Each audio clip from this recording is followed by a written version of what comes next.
A human boy inherits a powerful alien wife, against her will, reaches its dramatic peak when rebels attack the Imperial Spire to free Rivanna by killing Jace.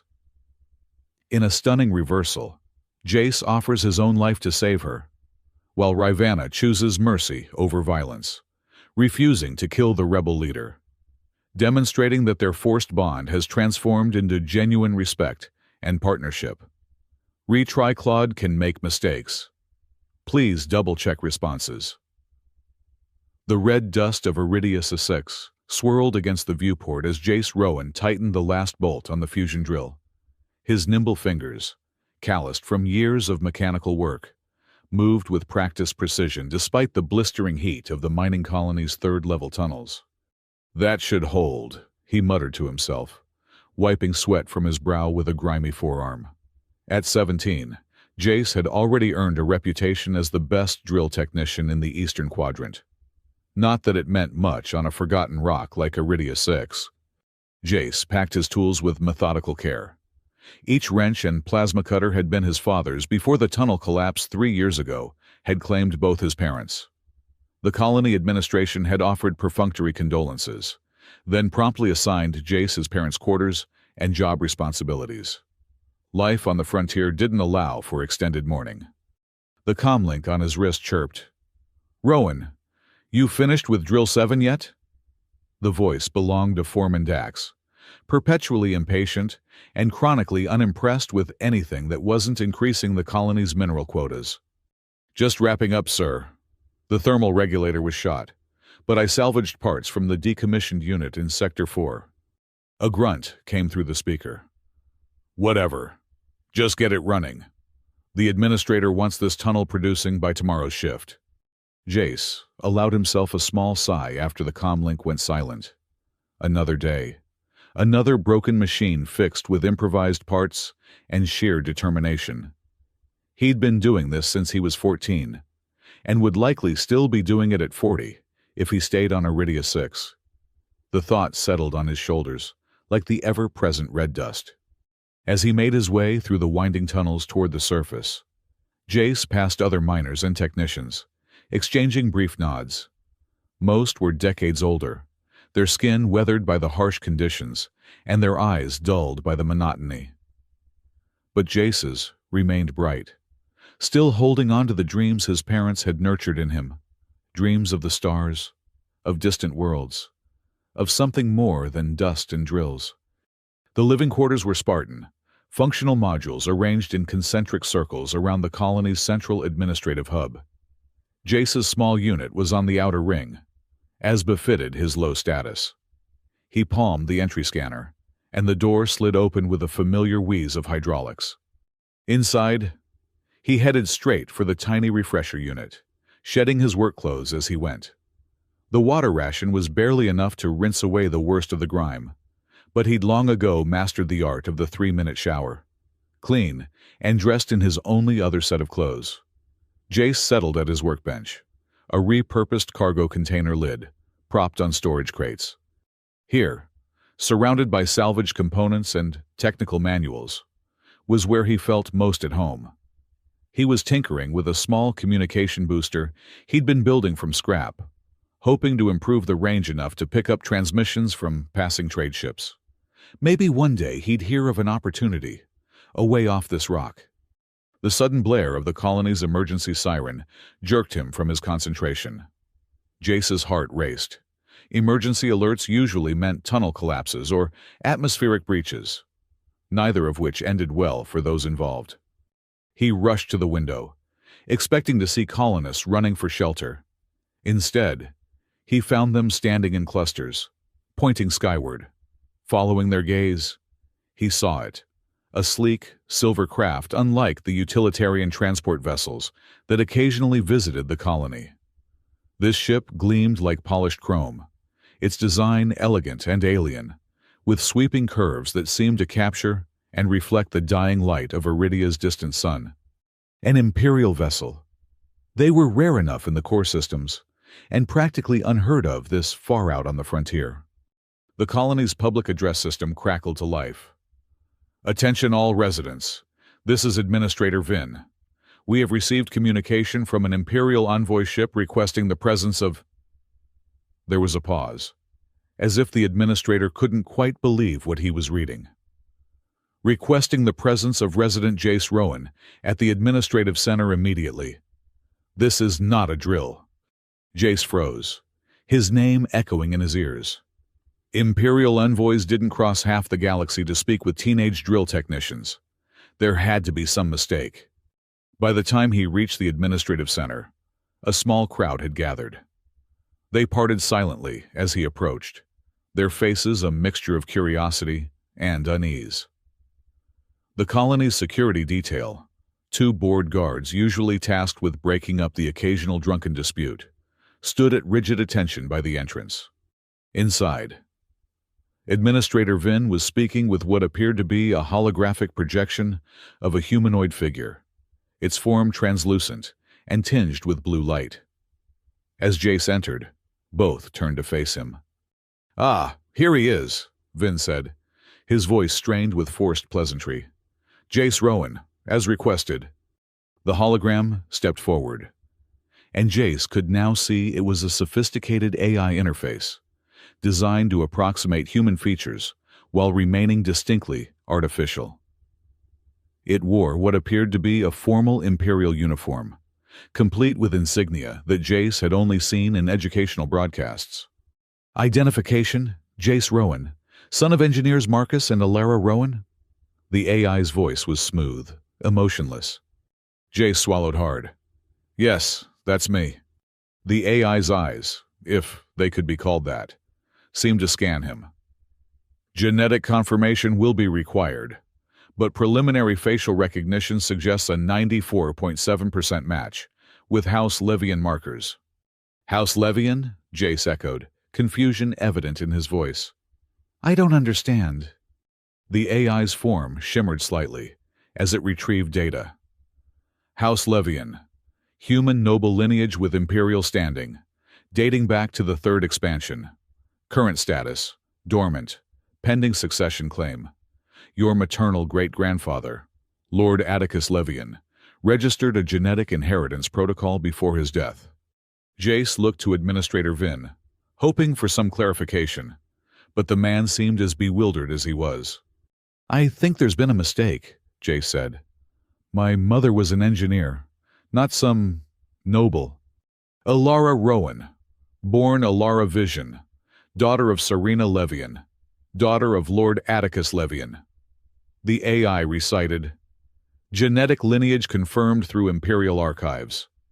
The succession protocol was activated upon detection of your 18th proximity, which occurs in 17 standard days." Jace's mind reeled. His mother had never mentioned any noble connections. Then again, she had spoken little of her life before the colonies. "What does this protocol mean exactly?" he managed to ask. The AI's expression remained impassive. "You are required to present yourself at the Imperial Court on Aurelian Prime for genetic confirmation and to claim your seat among the 12 houses. Transport has been arranged. You will depart immediately." "Immediately?" Jace's voice rose. "I can't just leave. I have responsibilities here and—" "Your colonial contract is hereby superseded by Imperial decree." The AI interrupted. "Administrator Vin has been compensated for the loss of your services." Jace turned to Vin, who had the decency to look uncomfortable. "It's true, Jace. The Empire has transferred quite a generous sum to the colony's accounts. More than enough to replace you." Replaced, like a worn-out drill bit. Jace felt a flare of anger, but it quickly gave way to confusion as the AI continued. "The succession includes all titles, properties, and contractual obligations of House Levian, including the consort bond." "The what?" Jace asked, certain he'd misheard. "The consort bond, a political alliance secured through matrimony between House Levian and the Zelothi Imperium, established 3 generations prior. The current bound individual is Commander Rivana of the 3rd Zelothi Fleet, currently in stasis pending your claim." The room seemed to tilt around Jace. "You're saying I'm married?" To someone I've never met? Some alien commander? Not yet, the AI clarified. The bond will be formalized upon your arrival and genetic confirmation. Refusal is not an option under Imperial law. The ship awaits. Jace Rowan. You have 1 standard hour to gather personal belongings. With that, the hologram flickered and disappeared, leaving Jace standing in stunned silence. Administrator Vin cleared his throat. Well, Jace, it seems congratulations are in order. From drill technician to Imperial noble in 1 day. Quite the promotion. His attempt at humor fell flat. Jace barely heard him. His mind was racing, trying to process everything. A noble lineage. A seat among the 12 houses. A forced marriage to an alien commander. It was too much. I need to think, he muttered, turning toward the door. 1 hour, Jace, Vin called after him. The Empire doesn't like to be kept waiting. The walk back to his quarters passed in a blur. Colonists stared and whispered as he passed. News of the Imperial summons already spreading through the small community. Some looked envious, others suspicious, but none approached him. Perhaps they already saw him as something other than the Jace Rowan they'd known, no longer one of them. In his quarters, Jace sat heavily on his bed, head in his hands. His life, humble as it was, had at least been his own. Now, some distant ancestor's arrangement was hijacking his future. He thought about running, hiding in the abandoned tunnels until the Imperial ship left. But then what? The Empire's reach was vast, and he'd be a fugitive. No, running wasn't an option. His eyes fell on his workbench. The half-finished projects, the tools, the small holoframe with an image of his parents. These meager possessions were all he had to show for 17 years of life. Maybe this bizarre turn of events was the opportunity he'd been waiting for. A way off Iridia 6. A chance to see the stars up close. But a forced marriage? To a Zolothi commander, no less. Jace knew little about the Zolothi beyond what he'd seen in educational broadcasts. A proud warrior culture, humanoid, but distinctly alien with their crystalline-hued skin and formidable reputation. The thought of being bound to one for life made his stomach churn. Still, what choice did he have? With a deep breath, Jace began to pack. His tools went first, practical items that had defined his existence until now. Then the holoframe of his parents, which he carefully wrapped in his spare workshirt. He hesitated over the communication booster he'd been building, then added it to his small bag. Perhaps, wherever he was going, he'd still need a connection to what he was leaving behind. The hour passed quickly, and when a chime at his door announced the arrival of his escort, Jace was ready, at least outwardly. 2 Imperial guards, their armor gleaming even in the dull light of the colony corridor, flanked him as he made his way to the landing pad where the ship waited. A small crowd had gathered to witness his departure. Foreman Dax nodded gruffly as he passed. A few of the younger technicians he'd worked alongside called out awkward well-wishes. No one seemed to know quite what to say to a boy who was leaving to become a noble and an alien's husband. The ship's entry ramp lowered as he approached. The AI envoy stood at the top, its holographic form now anchored to a mobile platform. Your belongings will be scanned and stowed, it informed him as he reached the ramp. Please proceed to the passenger quarters. Jace looked back one last time at the dusty collection of modules and tunnels that had been his home. The twin moons of Iridia 6 were rising, casting long shadows across the red landscape. It wasn't much, but it was familiar. Everything that awaited him was unknown. With a silent goodbye, he turned and ascended the ramp into his new life. The ship's interior was unlike anything Jace had ever seen. Where colonial vessels were utilitarian, with exposed conduits and minimal comforts, this craft was a testament to Imperial engineering and aesthetics. Smooth, curved walls in muted silver housed hidden systems. Soft, ambient lighting adjusted automatically as he moved through the corridors. The air itself seemed fresher, tinged with a subtle fragrance he couldn't identify. The AI led him to a chamber that, to his amazement, was larger than his entire living quarters on Iridia 6. A bed. A real bed. Not the narrow bunk he was accustomed to. Dominated one wall. Across from it, a viewport currently showed the red surface of the colony growing smaller as they ascended. "These are your accommodations for the journey," the AI informed him. "Estimated travel time to Aurelian Prime is 14 standard days. Nutritional requirements, hygiene facilities, and entertainment modules are available for your use. You may address me as Axis 7 if you require assistance." Jace set his bag down carefully. "Thank you, Axis 7. I have questions." "That is to be expected." The AI's expression remained neutral, but its tone suggested this was a standard response. "I am programmed to provide information relevant to your transition. This House Levian, my supposed family. Why haven't I heard of them before? Why didn't my mother ever mention this?" Axis 7's form shimmered slightly as it accessed data. House Levian was one of the original human noble houses that established diplomatic relations with non-terrestrial governments. Your great-grandfather, Lord Atticus, was a key negotiator in the human Zolothi Accords that ended the border conflicts 3 generations ago. The marriage alliance with the Zolothi was part of those accords. But why didn't my mother claim her position? Why live as a colony engineer if she was nobility? Sarina Levian, your grandmother, chose exile after a political disagreement with the Imperial Council. Your mother, Alara, was raised without knowledge of her heritage for her protection. Records indicate she discovered her lineage shortly before her marriage to your father, but chose to maintain her anonymity. The succession protocol was designed to activate only when the bloodline was in danger of extinction. Jace absorbed this information slowly. It painted his mother in a new light. Not just the practical, loving parent he remembered, but a woman with secrets, with a past she'd chosen to leave behind. "And this, Commander Rivana, the person I'm supposed to marry?"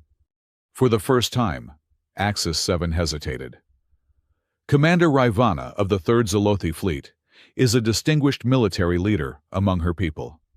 She has served with honor in 3 border campaigns and currently holds advisory status to the Zolothi High Command." "That doesn't tell me much about her as a person," Jace pointed out. "Personal data is limited in Imperial archives. However..." The AI's form shifted, and suddenly, the chamber was filled with a 3-dimensional holographic projection. Jace's breath caught in his throat. Standing before him, or at least the image of her, was the most intimidating figure he had ever seen. Commander Rivana stood at least a head taller than him, her posture rigidly martial. Her skin had the characteristic crystalline quality of the Zolothi, with a blue-violet hue that seemed to shift with the light. Sharp, angular features framed eyes that glowed with an inner light. Beautiful, but utterly alien. Her hair, if it could be called that, resembled fine silver filaments that moved with an almost liquid quality. But it was her expression that struck Jace most forcefully, cold, imperious, and unmistakably displeased. "This recording was made upon her placement in stasis," Axis 7 explained. "Commander Rivana was informed that her service to the Zolothi Imperium required her to honor the consort bond with the next heir of House Levian." "She doesn't look happy about it," Jace observed, his stomach sinking. "Zolothi cultural norms place high value on self-determination and earned status. Political marriages are not aligned with their traditional values. So she's being forced into this too," Jace said quietly, studying the hologram. "Does she know anything about me?" She was informed that the heir was undetermined at the time of her stasis. She has been in suspended animation for approximately 3 standard years, awaiting the activation of the succession protocol. Jace ran a hand through his hair, a nervous habit. "So neither of us wants this. Want is irrelevant under Imperial succession law," Axis 7 stated matter-of-factly. The consort bond was established as a cornerstone of human-Zolothi relations. Its maintenance is considered essential to continued peaceful cooperation between our species. Great, Jace muttered. Galactic peace depends on me marrying someone who looks like she'd rather disintegrate me than speak to me. The hologram of Ravanna continued to stare imperiously across the chamber, her alien features unreadable, yet somehow conveying absolute disdain. Jace wondered what she would think when she awakened to find herself bound to a 17-year-old human drill technician from a backwater mining colony. Nothing good, he suspected. The journey will allow you time to prepare, Axis 7 said, dismissing the hologram. Imperial protocol dictates that you receive instruction in court etiquette, House Levian history, and basic Zolothi cultural practices before arrival. 14 days to learn how to be a noble and a husband to an alien warrior, Jace said with a humorless laugh. Should be simple. Your sarcasm is noted but unnecessary, Axis 7 responded. Rest now. Instruction begins at ship's dawn. With that, the AI's holographic form dissolved, leaving Jace alone in the luxurious chamber that suddenly felt very empty and very far from home. As the ship accelerated away from Iridia's 6, entering the shimmering hyperspace corridor that would carry him across the galaxy, Jace stood at the viewport, watching the stars blur into streaks of light.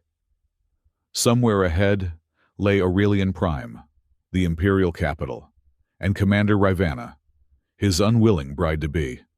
Whatever awaited him there, he was certain of one thing: life as he knew it was over.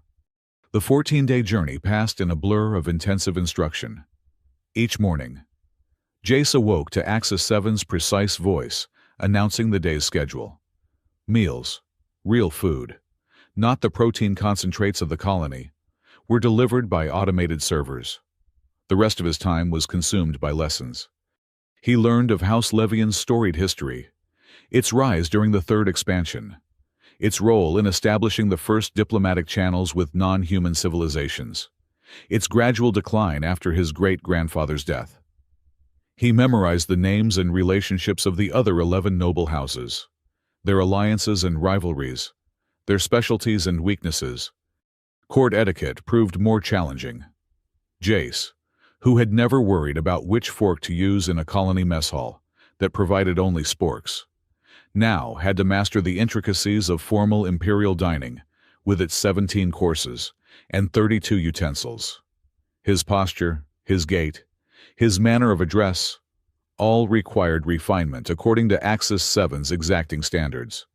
You continue to slouch when seated, the AI observed on the 8th day, as Jace attempted to maintain the proper dining posture through a simulated state dinner.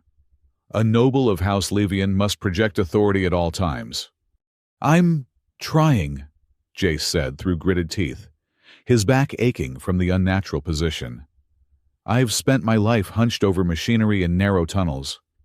This doesn't exactly come naturally. Nevertheless, it must be mastered, again. Most difficult of all were the lessons on Zolothi culture. The warrior race's customs were complex and often contradictory to human norms. Honor was paramount, yet defined differently than in human societies. Strength was valued, but unnecessary violence deplored.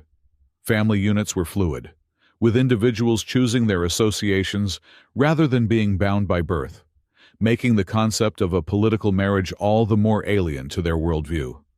The consort bond is an anomaly in Zolothi culture, Axis 7 explained during one particularly intense session. It was accepted only due to the dire circumstances following the border conflicts, when both species faced extinction without cooperation. So Commander Ravanna will resent the bond itself. Not just me personally, Jace concluded. That is a probable assessment, the AI confirmed. Zolothi warriors are sworn to honor agreements, even those they disagree with. However, the relationship dynamic will require careful navigation on your part.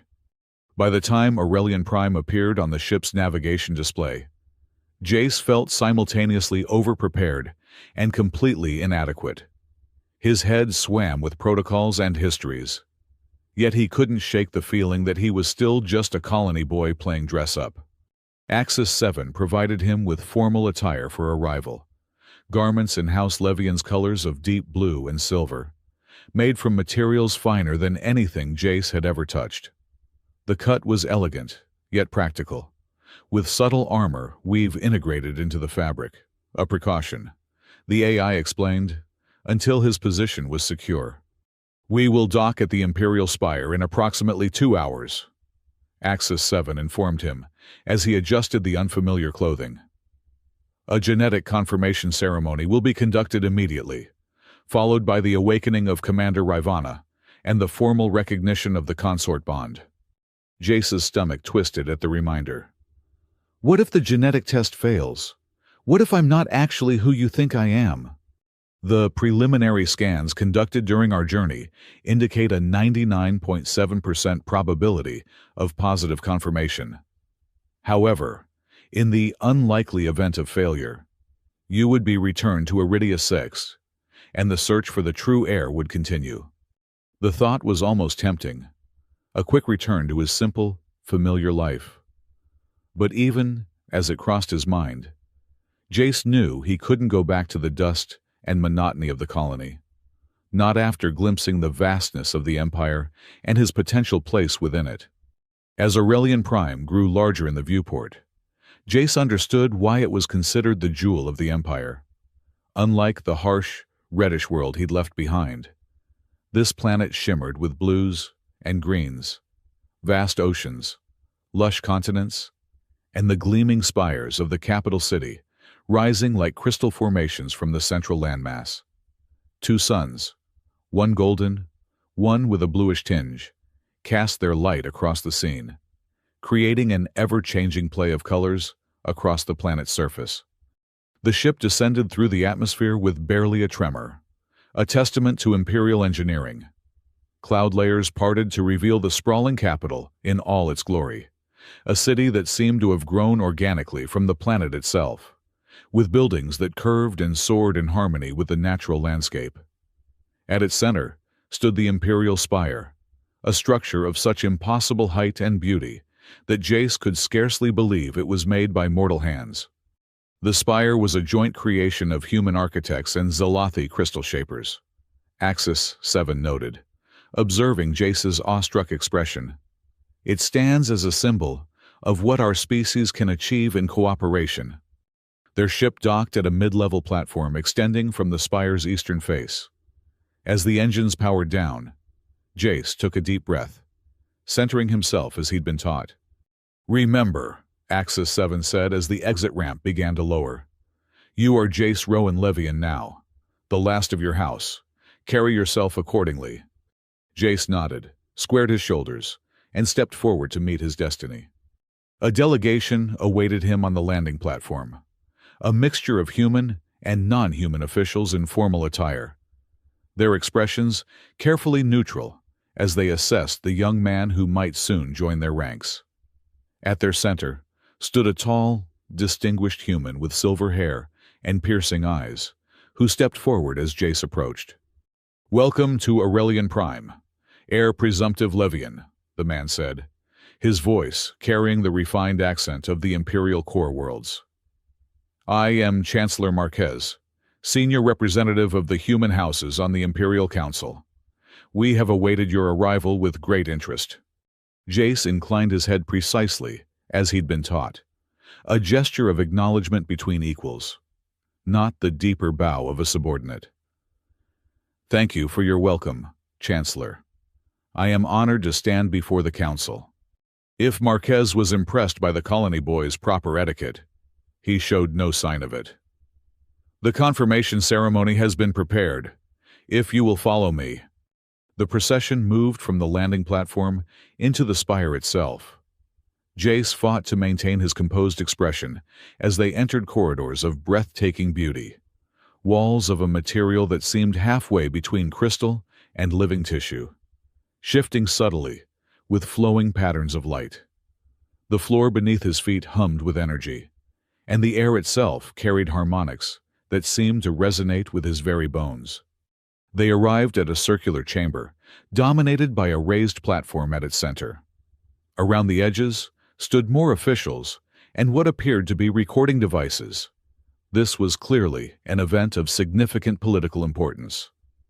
Jace was directed to the platform, where a slender pillar of light awaited. "The confirmation is simple," Chancellor Marquez explained. "Place your hand in the analyzer beam.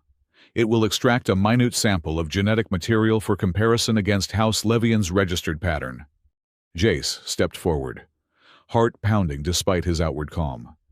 He extended his hand into the column of light, feeling a momentary warmth and the faintest of pricks as the sample was taken. The light changed from white to blue, then pulsed as the analysis was conducted. For several long moments, the chamber was silent, save for the soft hum of the technology at work. Then, the beam turned a deep, vibrant gold and expanded outward, bathing Jace in its glow. Murmurs rippled through the assembled officials. "Confirmation achieved," announced an automated voice. "Genetic markers confirm subject as direct descendant of Lord Atticus Levian, third generation. House Levian continuity is verified." Chancellor Marquez's expression tightened almost imperceptibly before smoothing into a diplomatic smile. "Well, then, it seems the succession is valid. Congratulations. Lord Levian, your house is restored to the Council of 12. The formality of the address struck Jace like a physical blow. Lord Levian, not Jace Rowan, drill technician, not even the transitional heir presumptive. He was, in the eyes of the Empire, a noble lord with all the power and responsibility that entailed. "Thank you, Chancellor," he managed to reply, his voice steadier than he felt. "I hope to serve the Empire with the same dedication as my ancestors." "Indeed." Marquez's tone suggested reservation. "Now we proceed to the second phase of your confirmation, the awakening of your consort and the formalization of the bond." The delegation moved deeper into the spire, descending to levels where the architecture took on a more alien aspect. Here, the crystalline elements were more pronounced, and the harmonics in the air shifted to tones that made the hairs on the back of Jace's neck stand up. They were entering the Zalothi section of the shared imperial seat. A new set of officials joined them, Zalothi dignitaries whose crystalline skin ranged from deep violet to pale azure. Their eyes, with their characteristic inner luminescence, assessed Jace with expressions ranging from curiosity to thinly veiled disdain. One stepped forward, an elder whose skin had faded to a translucent lavender with age. "I am Elder Saran, mentor to Commander Rivana and witness to the consort bond. You are younger than we anticipated, human lord." Jace recalled his lessons on Zalothi interaction. Direct honesty was valued over diplomatic evasion. "I am 17 standard years. Elder Saran. My age makes me no less committed to honoring the bond that unites our peoples." The elder's luminescent eyes narrowed slightly. "We shall see. Words are wind, actions are stone." It was a Zalothi proverb Axis 7 had taught him, one that emphasized the primacy of deeds over declarations. They entered a chamber unlike any Jace had seen before. At its center stood what appeared to be a vertical pool of liquid crystal, suspended in a gravitational field. Within this shimmering medium floated a figure, Commander Rivana, her features serene in suspended animation, yet still carrying the stern nobility he had observed in the hologram. In person, she was even more imposing, tall and powerfully built, with the characteristic muscle definition of a Zalothi warrior. She nevertheless possessed a grace that transcended species. Her crystalline skin caught the chamber's light, refracting it in patterns that seemed to tell stories across her form. The silver filaments of her hair drifted in the stasis medium, like exotic aquatic plants.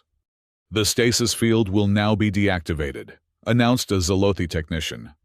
"The commander will require approximately 30 seconds to regain consciousness." Jace's mouth went dry as the liquid crystal began to recede, flowing back into receptacles at the base of the chamber. Rivanna's form was gradually lowered until her feet touched the floor. For a moment, she remained perfectly still. Then her chest expanded with a deep breath, and her eyes, a brilliant violet that seemed to contain galaxies, snapped open. Those eyes immediately found Jace, narrowing as they took in his youthful appearance. Her posture, already martial, stiffened further. When she spoke, her voice was deeper than he expected, with harmonics that seemed to resonate in his chest. "This is the heir of House Levian? This child?" The words were precise, each one cutting like a blade. Elder Saran stepped forward. "Commander Rivanna, may I present Lord Jace Rowan Levian, genetically confirmed heir to House Levian, and your consort under the terms of the Alliance Accords." Rivanna's gaze never left Jace as she responded. "The Empire would bind me to a human who has not even reached full maturity. This is how my service is valued." Jace felt the weight of every eye in the chamber upon him. This was his first test as Lord Levian. His response would set the tone for their relationship and his standing among both humans and Zelothi. Drawing on every lesson Axis 7 had drilled into him, he stepped forward and addressed Rivanna directly. "Commander, I understand your disappointment. I neither sought this bond nor had knowledge of it until 14 days ago. But now that fate has joined our paths, I offer you my respect as a warrior and my commitment to honor the bond between us, however it may develop." For a long moment, Rivanna simply stared at him, her alien features unreadable. Then, with a motion almost too fast to follow, she closed the distance between them. Standing before him, she towered over his frame, her presence radiating power and authority. "You speak well for one so young," she said, her voice slightly softer but no less intense. "But pretty words cannot bridge the gap between us. Jace Rowan Levian, you are a child pretending to be a lord, thrust into a position you cannot possibly understand. And I am a warrior of the Third Fleet, bound by honor to a pact I despise." She turned to address the assembled officials. "I will honor the letter of the consort bond as required by the Accords. But do not expect me to play the adoring mate to satisfy political theater." With that declaration hanging in the air, she turned and strode from the chamber, leaving a stunned silence in her wake. Chancellor Marquez cleared his throat. "Well, Lord Levian, it appears your consort will require adjustment time, not unexpected, given Zelothi temperament." Elder Saran shot the Chancellor a look of barely concealed contempt before addressing Jace. "Commander Rivanna honors her obligations, young lord, but true bonds cannot be forced by law or protocol. Remember that." As the officials began to disperse, discussing the ceremony and its implications in hushed tones, Jace stood motionless, still processing the encounter. His unwilling bride hadn't threatened him outright, but her disdain had been palpable. Somehow, he needed to find a way to connect with her, not just for political stability, but because some instinct told him that behind her fierce exterior lay a person worth knowing. Axis 7 appeared beside him, its holographic form calibrated to the Spire's systems. Initial interaction assessment, suboptimal, but within predicted parameters. The commander's reaction was actually less hostile than our modeling suggested. "That was less hostile?" Jace muttered. "She did not challenge you to combat or deny the bond outright," the AI pointed out. "For a Zelothi warrior of her standing, this constitutes remarkable restraint." "Wonderful," Jace sighed. "So what happens now?" "Now, you will be escorted to your shared quarters in the Levian wing of the Spire. The formal presentation to the full Imperial Court will occur tomorrow at the Grand Convocation." "Shared quarters," Jace repeated, alarm evident in his voice. "You mean Rivanna and I are expected to live together? Starting today?" "The consort bond requires cohabitation," Axis 7 confirmed. However, Imperial protocol acknowledges the need for adjustment periods. Your suite contains separate sleeping chambers, connected by common areas. That was something, at least. The thought of sharing immediate personal space with the intimidating commander had sent a spike of panic through Jace. Not that he had anything against the Zolothi. Their species was considered quite beautiful by human standards. But the combination of her obvious displeasure and his own inexperience made the prospect of proximity daunting. A human attendant approached, bowing respectfully. "My lord, if you'll follow me, I'll show you to your quarters."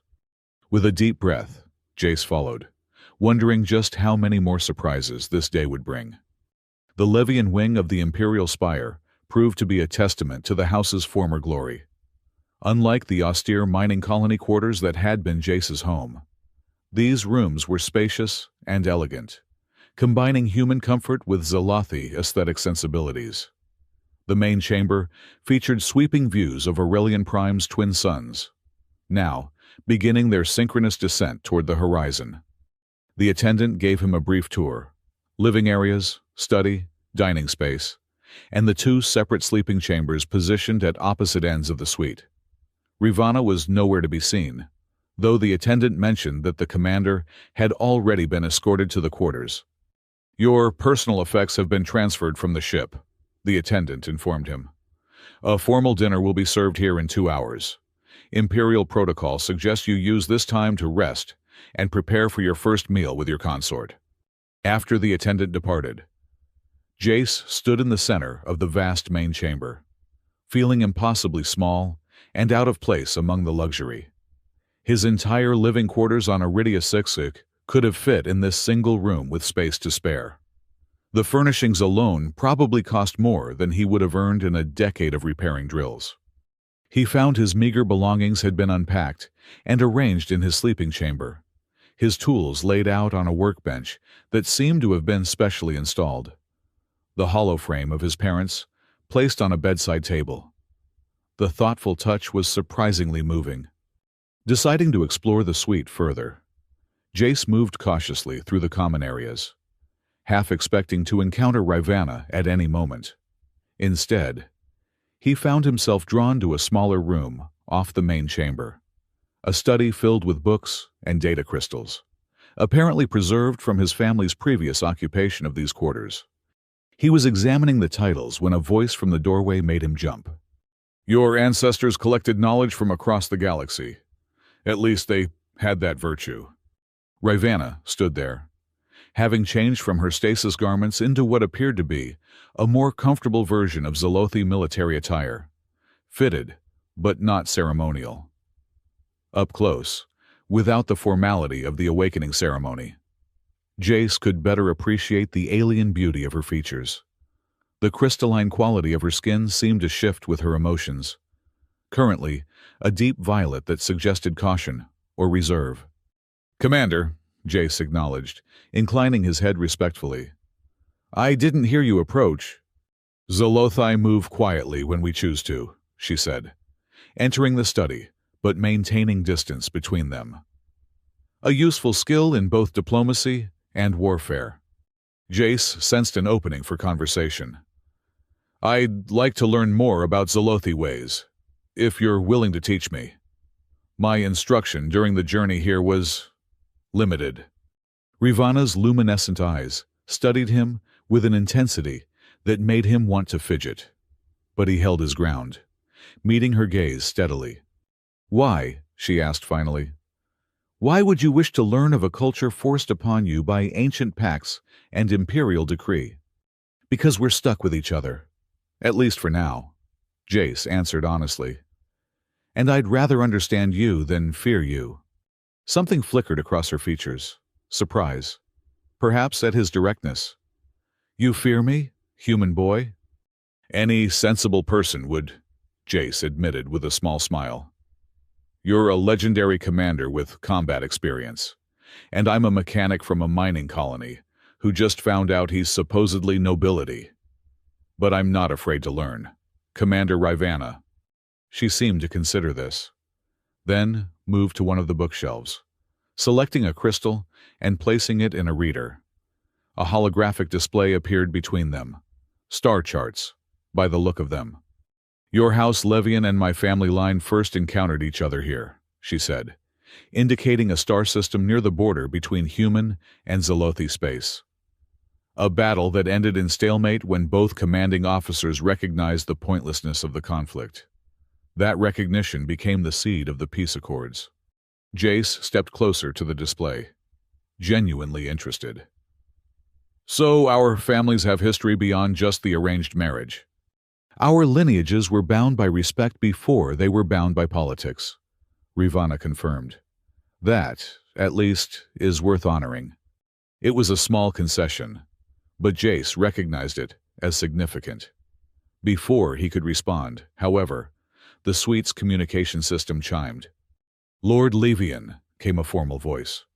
Chancellor Marquez requests your presence in the advisory chamber immediately. A matter of urgent protocol requires discussion before this evening's formal dinner. Ravana's expression hardened.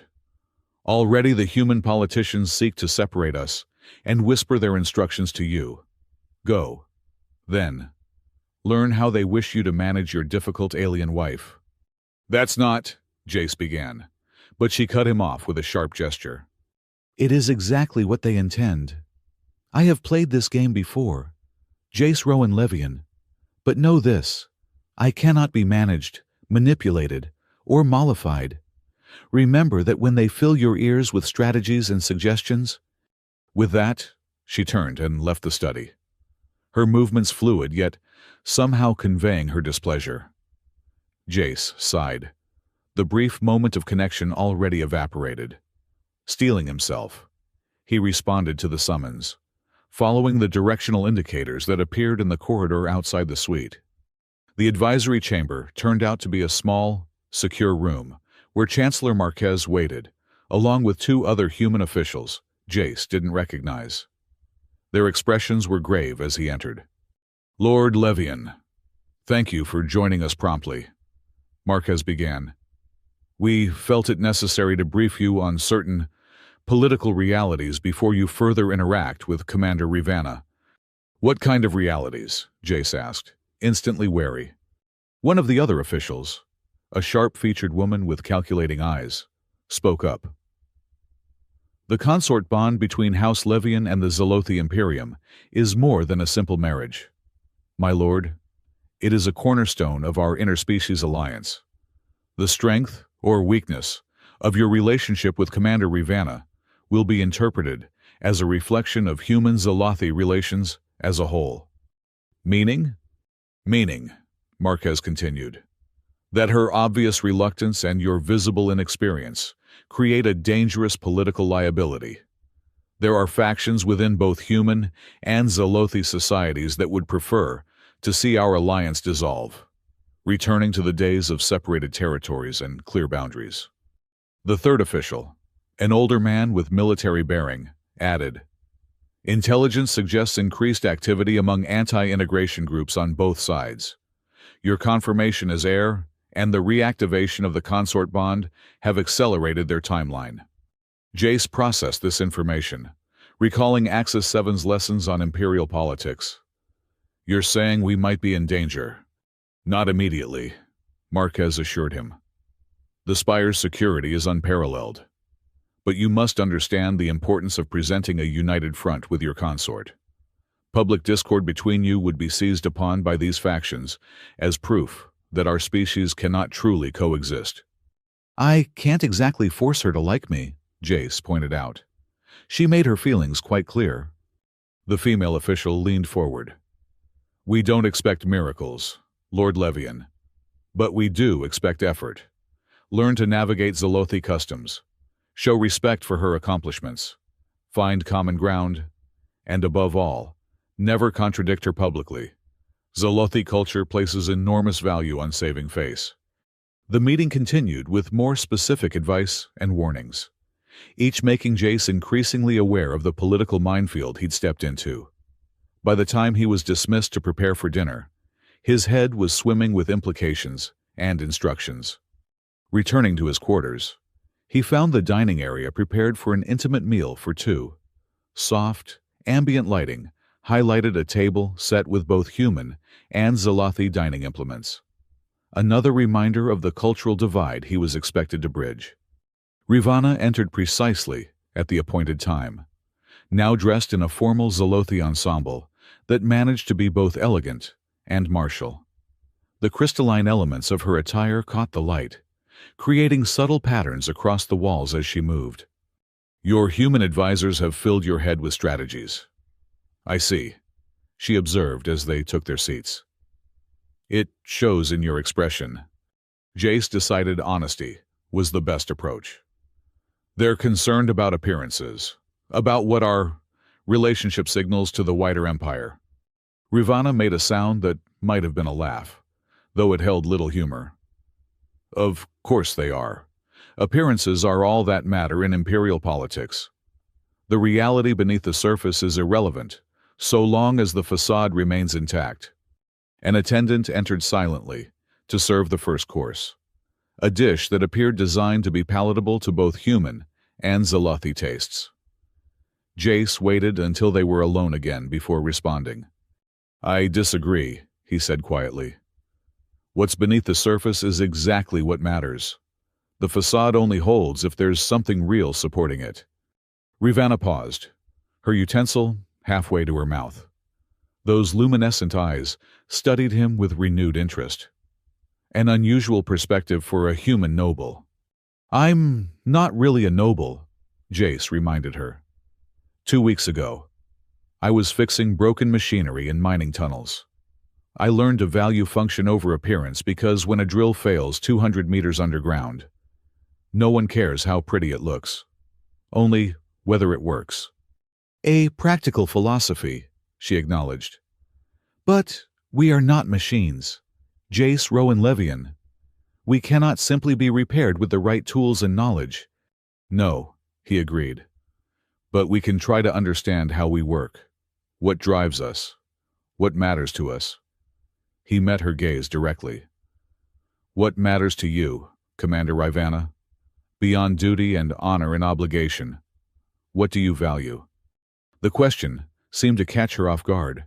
For a moment, the stern facade faltered, and Jace glimpsed something vulnerable beneath, something thoughtful, and perhaps even lonely. "A direct question," she said finally. "Zalothi appreciate directness." She set down her utensil, considering. "I value truth, even when uncomfortable. I value skill, honestly earned. I value connection forged through shared purpose, rather than convenience or decree." Her eyes narrowed slightly. "And you, human boy? What does the mechanic value?" "Problem solving," Jace answered without hesitation. "Finding ways to make things work when they seem broken beyond repair. And..." He glanced toward his sleeping chamber, where the hollow frame of his parents sat. "And memory, honoring those who came before while building something new." Something shifted in Ravana's expression. Not softening, exactly, but a subtle recalibration. "You are not what I expected, Jace Rowan-Levian." "Neither are you," he admitted, "though I'm not sure what I expected." "You expected a warrior, cold and unyielding," she said matter-of-factly. "And I am those things. But we Zalothi are not one-dimensional, just as humans are not all the same. We contain multitudes, as your poet once wrote." Jace blinked in surprise. "You know human poetry." The faintest hint of a smile touched her lips. "I had 3 years in stasis with only data crystals for company. I studied many aspects of human culture. Your arts, your sciences, your histories. Knowledge of one's allies, or opponents, is tactically advantageous." The meal progressed with conversation that, while not warm, was at least civil. They carefully navigated around the most sensitive topics: the forced nature of their bond, the political implications of their relationship, instead finding neutral ground in discussions of technology, cosmic phenomena, and the structural marvels of the spire itself. By the time the final course was cleared away, Jace felt a small sense of accomplishment. They had shared a meal without hostility, found some common interests, and established a baseline of communication. It wasn't much, but it was a beginning. "Tomorrow will be challenging," Ravana said as they concluded the evening. "The Grand Convocation will put us on display for the entire imperial court. Every interaction will be scrutinized, every word analyzed for hidden meaning." "Any advice?" Jace asked. "Be yourself," she said, surprising him. "Your inexperience is obvious. Trying to hide it behind a veneer of false sophistication will only make you appear foolish. But your directness has a certain appeal. Use that." With that almost compliment lingering in the air, she inclined her head in a formal gesture of respect and retired to her sleeping chamber, leaving Jace to ponder the complex woman who was now, by imperial decree, his wife in all but the most intimate sense. As he prepared for sleep in his own chamber, surrounded by luxury he had never imagined, Jace reflected on the whirlwind that his life had become. In just over 2 weeks, he had gone from anonymous colony worker to imperial noble with an alien warrior queen as his consort. The challenges ahead were daunting, the politics treacherous, and his unwilling bride remained largely a mystery. Yet, despite it all, he felt a strange sense of purpose taking root. Perhaps this was where he was meant to be, not fixing broken machinery, but helping to maintain something far more complex and valuable: the peace between two powerful species. With that thought, he drifted into sleep, unaware that the first test of that peace was already being set in motion. The following day dawned with the twin suns of Aurelian Prime, creating a spectacular light show across the horizon, bands of gold and blue intermingling as they rose. Jace had been awakened by a gentle chime from the suite systems, programmed to allow adequate preparation time for the Grand Convocation. He found formal attire laid out for him, ceremonial garments that combined the traditional style of House Levian with subtle elements of Zalothi design, symbolizing the union. The fabric was unlike anything he'd ever worn, seemingly alive with shifting patterns when it caught the light. Axis 7 appeared, as he was struggling with the more complex fastenings. "Allow me to assist, Lord Levian. The ceremonial clasps are designed to represent the intertwining of human and Zalothi heritage." "I feel like I'm wearing the Imperial Treasury," Jace muttered, noting the intricate metalwork and what appeared to be actual gemstones integrated into the garment.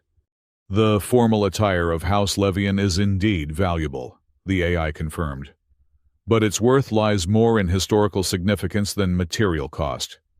This particular ensemble was worn by your great-grandfather during the signing of the peace accords." The weight of history settled on Jace's shoulders along with the garment. He was literally stepping into the role his ancestors had created, wearing their clothes, occupying their quarters, continuing their legacy. It made his own identity seem fragile by comparison. When he emerged into the common area, he found Ravana already waiting. Her formal attire was even more striking than his, a harmonious blend of crystalline armor elements and flowing fabric that seemed to capture and amplify the light around her. The silver filaments of her hair had been arranged in an intricate pattern that framed her face, emphasizing the alien beauty of her features. For a moment, Jace simply stared, struck by the sight of her in full ceremonial splendor. She was, he had to admit, magnificent.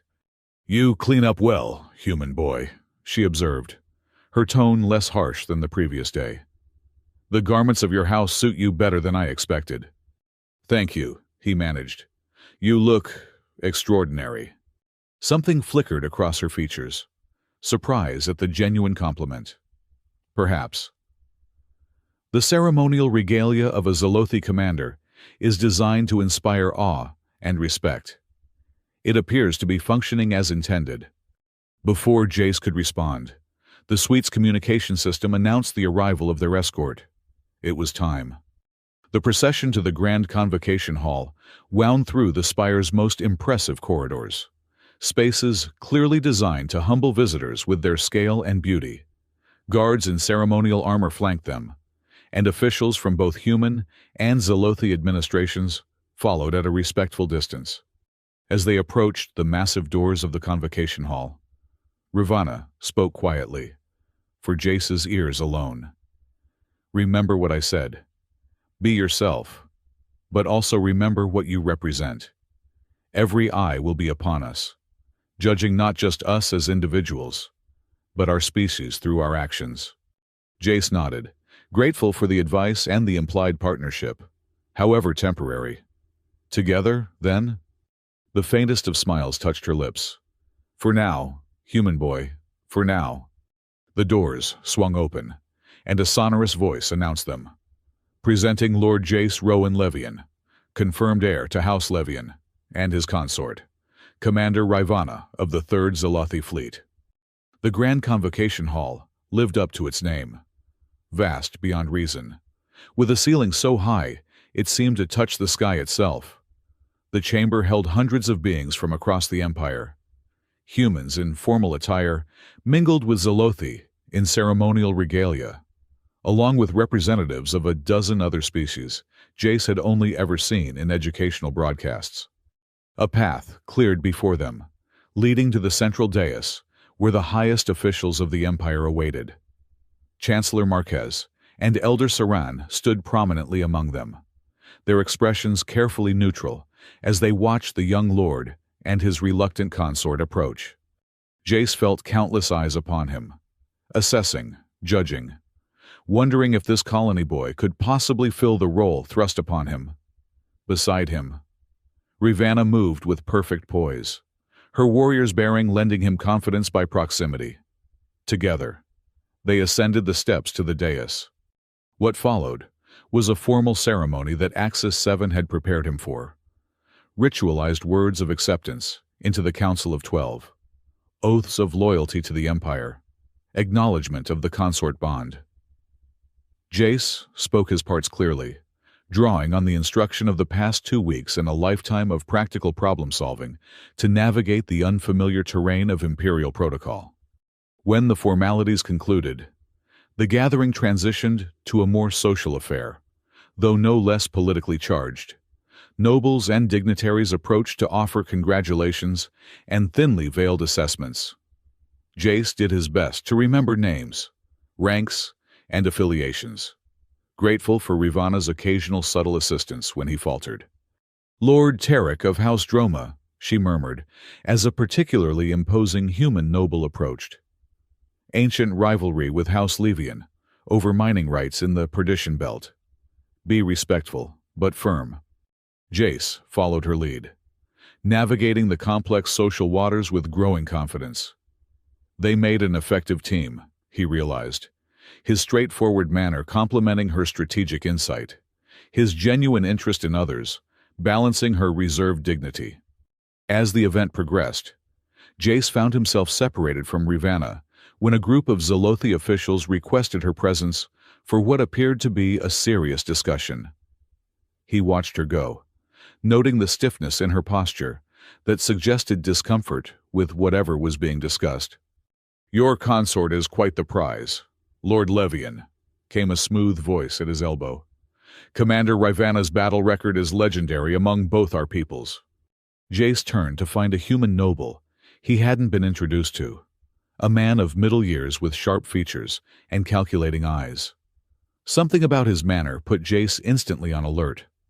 "She is a distinguished warrior," Jace agreed carefully. "Though I would not use the word prize. Commander Ravana is her own person, not a possession." The man's smile didn't reach his eyes. "How progressive of you. But surely you understand that the consort bond is, at its heart, a transfer of allegiance. Her loyalty now belongs to House Levian, to you." "I believe loyalty is earned, not decreed," Jace replied, keeping his tone pleasant despite his growing dislike for the conversation. "May I ask whom I have the pleasure of addressing?" "Lord Varen," the man supplied. "A friend of your house, once upon a time. I knew your mother, actually, before she chose exile. A waste of potential, that decision. The mention of his mother caught Jace off guard. You knew Alara. Oh yes. Brilliant woman. Could have been a power in the Empire had she not inherited her mother's inconvenient idealism. Varen's tone suggested this was a character flaw rather than a virtue. I hope you take after your great-grandfather instead. He understood the necessities of rule. Before Jace could respond, a commotion near the hall's main entrance drew attention. Security personnel were moving with purpose, and urgent conversations broke out across the gathering. Chancellor Marquez appeared at Jace's side, his expression grave. My lord, a security situation has developed. We need to move you to a safe location immediately. What's happening? Jace asked, scanning the hall for Rivanna. Where is the commander? Being secured separately, Marquez assured him. Please, come with me now. Something in the Chancellor's manner triggered Jace's instincts, the same ones that had kept him alive during tunnel collapses on Iridia 6. No, I need to find Rivanna first. There isn't time, Marquez insisted, gripping Jace's arm. The threat is imminent. Jace pulled free. Then she's in danger too. I won't leave without her. Before Marquez could argue further, the lighting in the Grand Convocation Hall flickered and died, plunging the vast space into darkness. Emergency illumination activated moments later, bathing everything in an eerie blue glow. The crowd's confused murmurs turned to alarm as the main doors sealed with an ominous thud. Security breach, announced an automated voice. All systems entering lockdown protocol. Please remain calm and follow security personnel instructions. Jace used the momentary confusion to slip away from Marquez, moving against the flow of the crowd toward the area where he'd last seen Rivanna. The formal attire hampered his movement, but years of navigating narrow mining tunnels had given him a knack for slipping through tight spaces. He spotted Elder Saran and made his way to the Zalothi official. Elder, where is Commander Rivanna? The Elder's luminescent eyes narrowed with concern. She was summoned to the eastern antechamber just before the power failure. A message supposedly from you. I sent no message, Jace said, alarm rising. Which way? Elder Saran pointed toward a small doorway, partially hidden behind a decorative column. Jace moved toward it immediately, ignoring the security personnel attempting to herd nobles toward designated safe areas. The antechamber was dark when Jace entered, the emergency lighting apparently non-functional in this section. He moved carefully, wishing he had his toolkit with its reliable illuminator. Rivanna, he called softly. A sound to his right, the whisper of movement followed by a grunt of exertion. Jace moved toward it, his eyes slowly adapting to the darkness. Shapes began to form from the shadows, figures engaged in silent combat. One of them was unmistakably Rivanna, her crystalline skin catching what little light existed. She was surrounded by at least 3 attackers, their forms obscured by what appeared to be stealth garments that absorbed light rather than reflecting it. Despite being outnumbered, Rivanna moved with lethal grace, her formal attire seemingly no impediment to her fighting ability. As Jace watched, she dispatched one attacker with a precise strike to the throat, then spun to engage the others. But even a Zalothi commander had limitations. One of the attackers produced what looked like a neural disruptor, a weapon designed to incapacitate without killing, suggesting they wanted her alive. The distinctive hum of the device powering up alerted Jace to the imminent danger. Without thinking, he grabbed a ceremonial vase from a nearby pedestal and hurled it at the attacker. His aim, honed by years of throwing tools to fellow technicians across mining shafts, was true. The vase shattered against the attacker's head, disrupting their aim and causing the neural pulse to go wide. Jace? Rivanna's voice held surprise and something else, concern, perhaps. Behind you! He called, as another attacker lunged from the shadows. Rivanna whirled, but the distraction of Jace's presence had cost her a crucial moment. The attacker's weapon, some kind of stun baton, connected with her side. She staggered but didn't fall, retaliating with a vicious counterattack that sent her assailant sprawling. The momentary advantage gone, the remaining attackers regrouped, circling warily. One of them spoke, voice distorted by a modulator. "The human lord is unexpected. Take him too. He'll make useful leverage." Jace looked around frantically for a weapon, finding nothing but decorative items unsuited for combat. Rivanna moved to position herself between him and the attackers, her protective stance instinctual, despite their complicated relationship. "Stay behind me," she ordered. "They want to use you against me." "We want justice," the lead attacker corrected. "The consort bond is an abomination, a symbol of how the Zolothi have been subjugated through political manipulation. We're here to free you, Commander." "By attacking me?" Rivanna's tone was scathing. "By disrupting Imperial security and endangering hundreds?" "Necessary sacrifices for the greater good," the attacker replied. "The human houses have controlled our people for too long through these diplomatic bonds. It ends today, with you." The standoff was interrupted by the sound of approaching security forces, boots on marble, and the distinctive whine of Imperial stun weapons charging. The attackers tensed, realizing their window was closing. "If we can't free you willingly, we'll free you by eliminating the bond," the leader decided, raising a weapon toward Jace. "The death of the human lord will dissolve the consort obligation." Time seemed to slow. Jace saw the weapon aim at his chest, saw Rivanna realize the attacker's intent a fraction of a second too late to intercept. In that stretched moment, he made a decision that would change everything. Instead of diving for cover, Jace stepped forward, placing himself more fully in the line of fire, but also partially shielding Rivanna from a second attacker moving to flank her. It wasn't a calculated move, but an instinctual one, born of the same impulse that had led him to protect fellow miners during tunnel collapses. The weapon fired, a concentrated plasma bolt designed to penetrate armor. Jace felt searing heat as it grazed his shoulder, spinning him around with the impact. He fell, pain blooming across his upper body, the ceremonial garments smoldering. What happened next was a blur of motion and light. Rivanna, seeing Jace fall, unleashed a fury that transcended normal combat parameters. Her movements became a lethal dance, too fast for the human eye to fully track. The crystalline elements of her skin glowed with an inner light that cast harsh shadows across the antechamber. In seconds, the remaining attackers were incapacitated, not dead. Jace noted through the haze of pain, but thoroughly neutralized. Rivanna had shown restraint, even in her rage. Security forces burst into the antechamber, weapons raised, only to find the threat already contained. Rivanna ignored them, kneeling beside Jace with uncharacteristic urgency. "Foolish human boy," she muttered, examining his wound with gentle fingers that belied her harsh tone. "What possessed you to step into a plasma bolt?" Jace managed a weak smile despite the pain. "Seemed like the right thing to do. You were outnumbered." "I am a Zolothi commander," she reminded him, applying pressure to slow the bleeding. "I have faced worse odds in real battles, not political skirmishes." "Still," Jace winced as she shifted him slightly, "couldn't let my wife face them alone.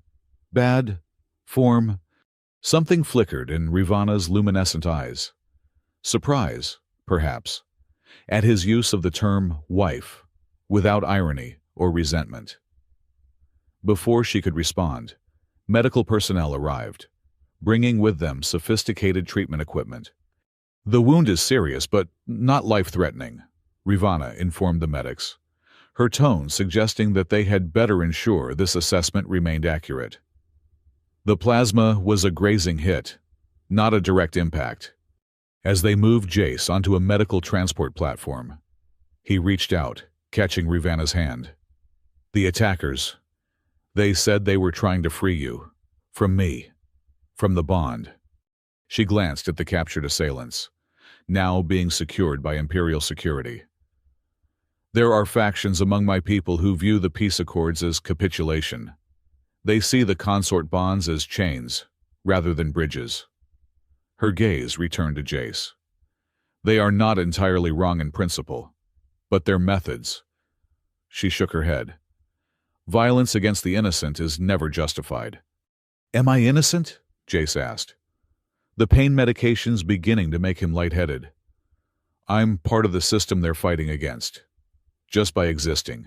By claiming my inheritance. Rivanna's expression softened fractionally. You did not create the situation, Jace Rowan Levian. And today, you showed courage I did not expect. Now rest. We will speak when you are healed. The last thing Jace saw before the medications pulled him under was Rivanna standing tall beside him. Her crystalline features set in a protective expression that, just days ago, he would have thought impossible. Jace drifted in and out of consciousness, aware of being moved to medical facilities, of voices discussing tissue regeneration and recovery protocols. Through it all, one constant remained: Rivanna's presence, sometimes at his bedside, sometimes conferring with security officials in the corridor outside, but always nearby. When he finally woke fully, the pain had subsided to a dull ache. He found himself in a private medical suite within the spire, advanced equipment monitoring his vital signs. Afternoon light streamed through large windows, suggesting he'd been unconscious for some time. Rivanna sat in a chair beside his bed, studying a data crystal with intense concentration. She wore simpler attire now, practical clothing suited for movement rather than ceremony.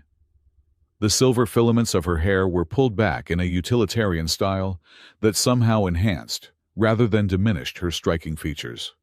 Sensing his awakening, she set aside the crystal and regarded him with those luminescent eyes. The medical AI predicted you would regain full consciousness within this hour. It appears to be functioning properly. Jace attempted to sit up, wincing slightly. How long was I out? 26 standard hours, she replied. The plasma weapon caused significant tissue damage, but the medical technology here is exceptional. You will recover fully, with minimal scarring. He glanced down at his shoulder, now covered with a transparent healing membrane through which he could see new skin forming. Did they catch all the attackers? Yes, a splinter group calling themselves the True Zolothi. Isolationists who believe any cooperation with humans dilutes our culture. Her tone suggested she found their philosophy simplistic. They plan to kill you and liberate me from the consort bond. Intelligence suggests they have supporters in both Zolothi and human communities. So much for the perfect political marriage bringing peace to the galaxy, Jace said with a weak attempt at humor. To his surprise, Rivanna's lips curved in what might almost be called a smile. Few things in the Empire are as simple as they appear in official broadcasts. Human boy. A comfortable silence fell between them, the first truly comfortable moment they had shared. Jace studied her profile as she gazed out the window at the spectacular view of Aurelian Prime's capital city. The harsh lines of her features seemed softer somehow. Or perhaps he was simply learning to read them better. You could have let them kill me, he said finally. It would have freed you from the bond, just as they intended. Rivanna turned to him, her expression serious. Is that what you think of me? That I would allow an innocent to die for my convenience? No, Jace admitted. But it would have solved your problem. No more forced marriage to a child pretending to be a lord. Perhaps I have reconsidered my initial assessment, she said quietly. What you did in the antechamber, stepping into danger rather than away from it, that was not the action of a child. Before Jace could respond to this unexpected near compliment, the door slid open to admit Chancellor Marquez and Elder Saran. Both appeared relieved to see Jace conscious, though their expressions suggested the situation remained grave. Lord Levian, Marquez began. It is good to see you recovering. The attack has caused considerable concern throughout the Imperial Court. As it should, Elder Saran added. This was not merely an assassination attempt, but a symbolic strike at the foundation of our alliance. Jace glanced at Ravana, who gave him a nearly imperceptible nod of encouragement. What happens now? He asked. Security has been enhanced throughout the spire, Marquez explained. Once you are fully recovered, we recommend a public appearance to demonstrate that the assassination attempt failed in both its practical and symbolic objectives. And the attackers? Jace pressed. Elder Saran's luminescent eyes darkened slightly. They await Imperial justice. As the target of their attack, you have some say in their sentencing, as does Commander Ravana. Jace considered this. On Iridia 6, justice was straightforward. Work sabotage meant time in detention. Theft meant restitution plus penalty labor. But this was different. These weren't desperate miners stealing rations. These were political extremists willing to kill for their cause. They should face consequences, he said carefully, but not execution. That would only make martyrs of them and strengthen their cause. Ravana nodded approvingly. The human lord speaks wisdom. Justice without vengeance. This is the Zalothi way as well, though many forget it in their zeal. Chancellor Marquez seems surprised by their united front. As you wish. We will arrange for rehabilitation and monitoring. He hesitated, then added, There is another matter we must discuss. The attack has raised questions about the security of the succession. The Imperial Council suggests accelerating certain aspects of your relationship. Jace frowned. Meaning? A formal consummation of the consort bond, Marquez stated bluntly, with appropriate witnesses to verify the union's validity. Of course. Tradition dictates. No. Ravana's voice cut through the Chancellor's explanation like a blade. We will not perform for an audience to satisfy Imperial tradition. The consort bond may be political, but it is not a spectacle. Marquez looked taken aback. Commander, you must understand the importance of following protocol in these matters. The validity of the succession is confirmed by genetics and imperial decree, Jace interjected, finding his own voice. Chancellor, I respect the traditions, but Commander Ravana is right. Some aspects of our relationship must remain private, regardless of political considerations. Elder Saran's eyes gleamed with what might have been approval. The young lord speaks with wisdom beyond his years. Zalothi tradition holds that bonds formed under observation are weakened by the very act of display. What grows in privacy grows stronger. Chancellor Marquez looked from one face to another, realizing he was outnumbered. Very well. Alternative arrangements can be made to satisfy the Council's concerns about succession security.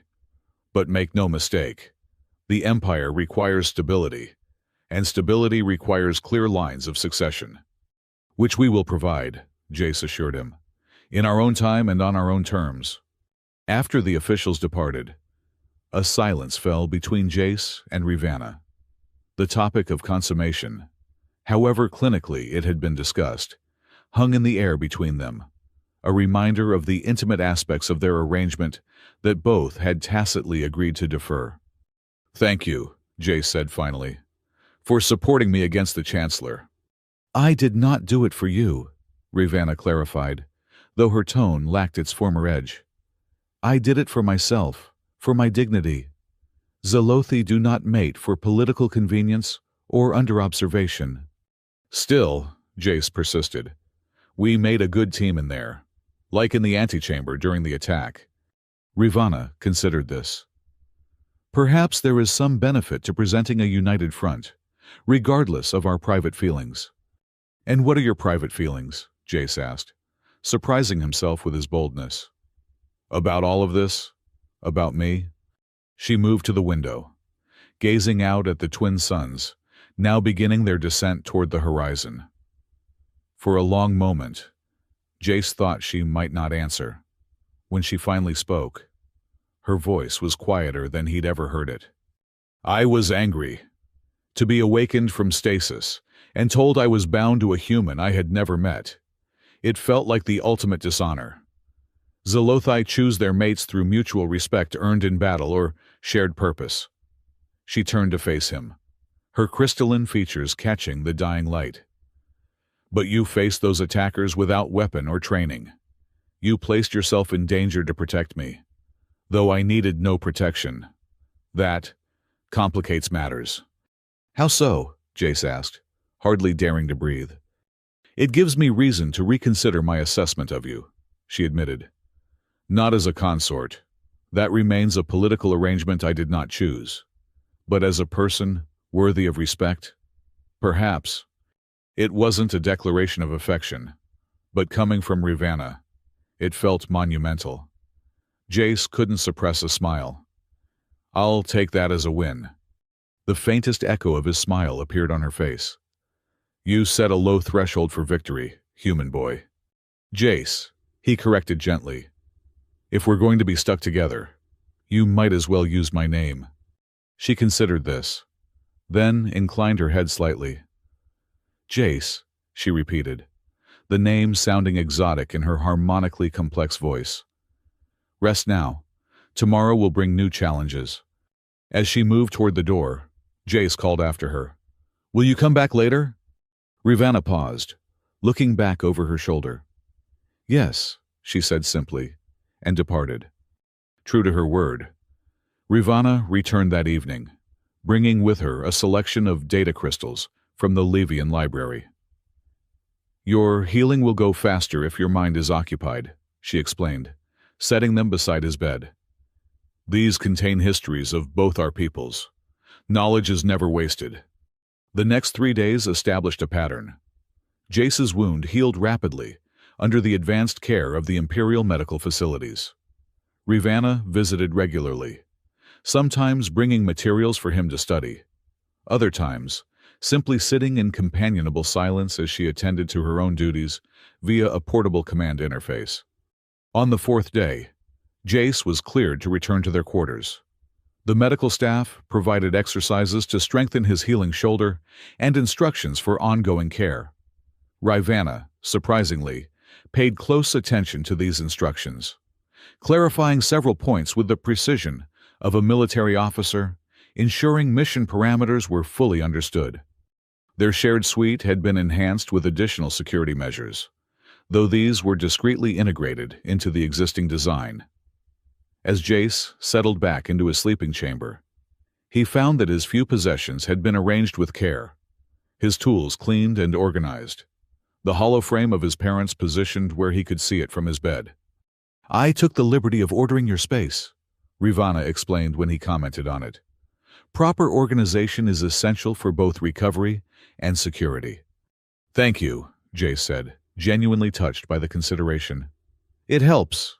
That evening, as they shared a meal in their common area, Rivanna surprised him with a proposal. Your combat skills are inadequate, she stated bluntly. The attack demonstrated that you are a target, yet you have no means of defending yourself beyond throwing decorative objects. Jace chuckled. I'm a mechanic, not a warrior. You are Lord Levian now, she countered, and my consort. Both roles make you vulnerable. I propose to train you in basic self-defense, nothing elaborate, but enough to keep you alive until help arrives, should another attempt be made. The offer startled him. You want to teach me to fight? Like a Zelothi? Not like a Zelothi, she clarified. Our physiology differs too greatly, and our combat techniques are the product of generations of evolution. But I can teach you to use your human attributes effectively.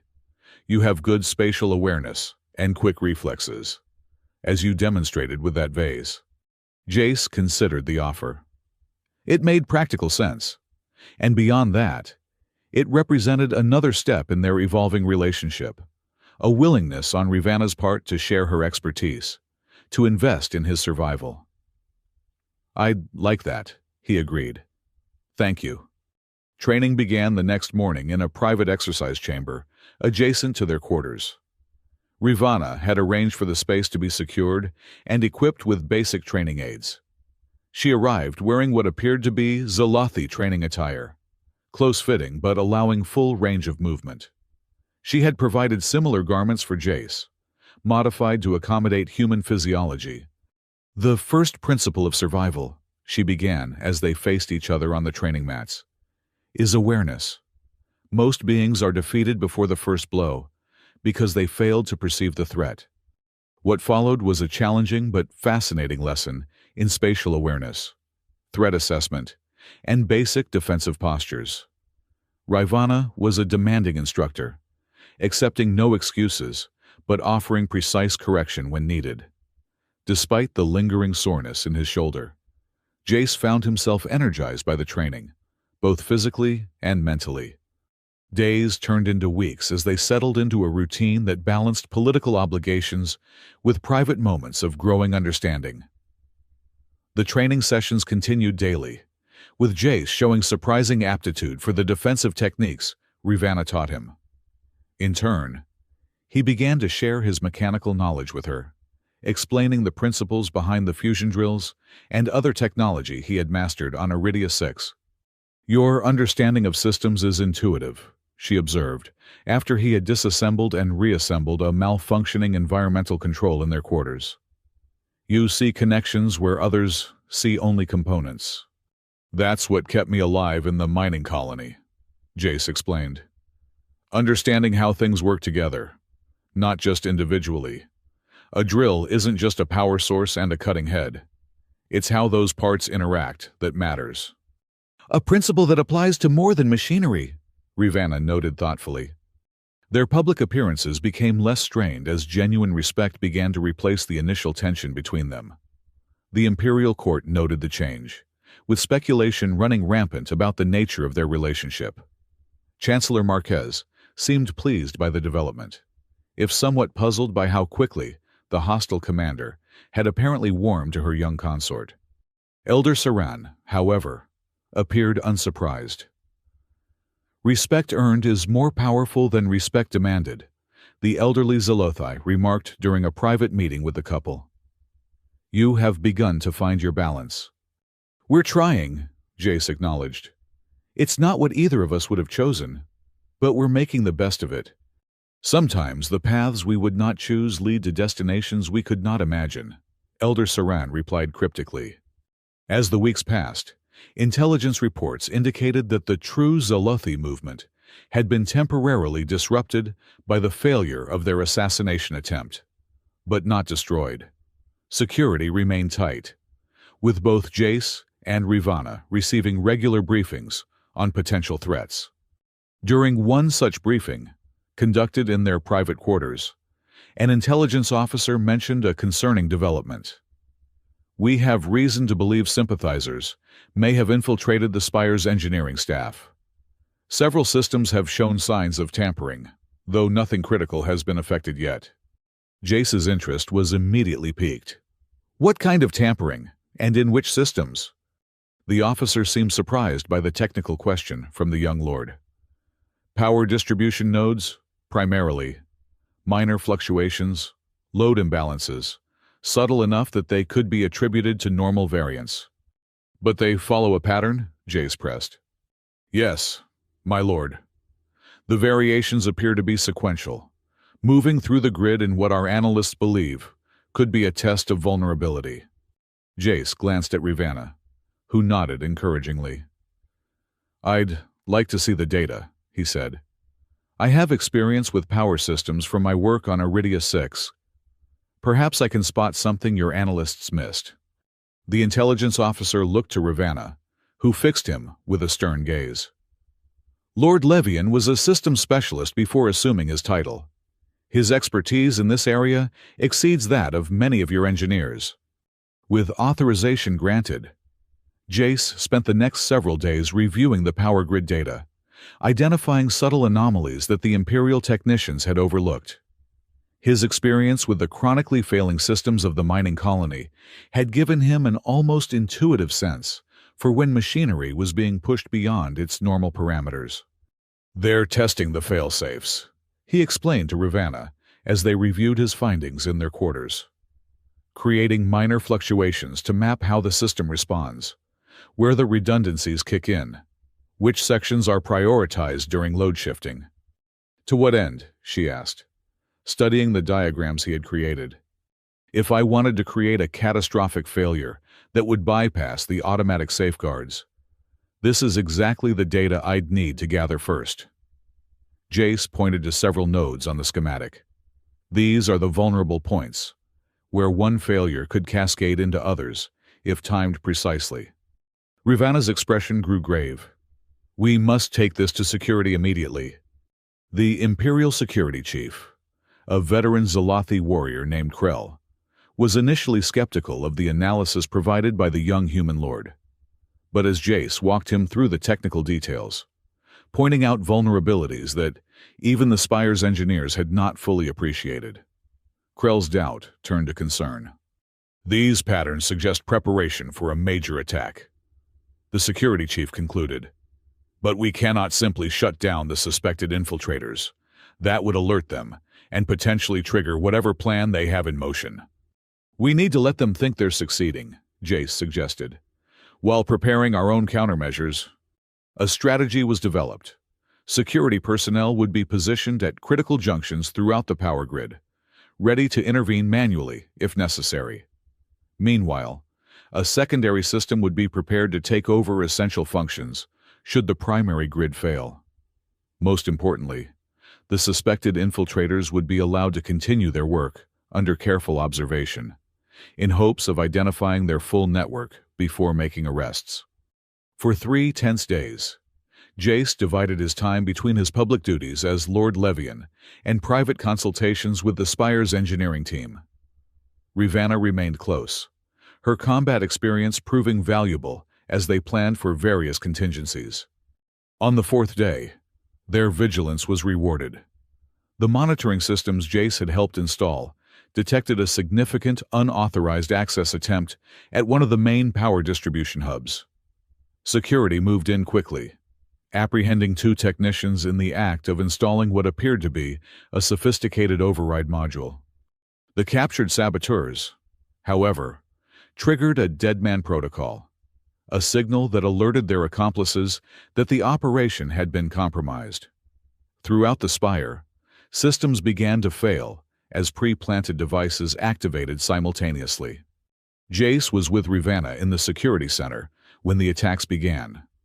Alarms blared as sections of the Spire lost power, communication systems failed, and environmental controls in some areas began to malfunction.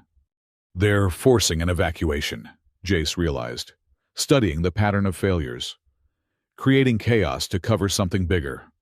The security chief agreed. Standard protocol would be to evacuate the Imperial Council and other high-value individuals to the secure bunkers beneath the Spire. Which is exactly where they want you to go, Jace said grimly. The bunkers would concentrate all the leadership in one location, a perfect target. Rivanna's eyes narrowed. We need to countermand the evacuation order and secure the council members where they are. Communications were fragmented, with many systems offline. Rivanna used her military override codes to reach as many security teams as possible, while Jace worked with the engineering staff to stabilize the critical systems. The main junction for the eastern quadrant is failing, reported one of the engineers. If it goes, we lose life support to 17 levels. Jace studied the schematics. The override controls are isolated.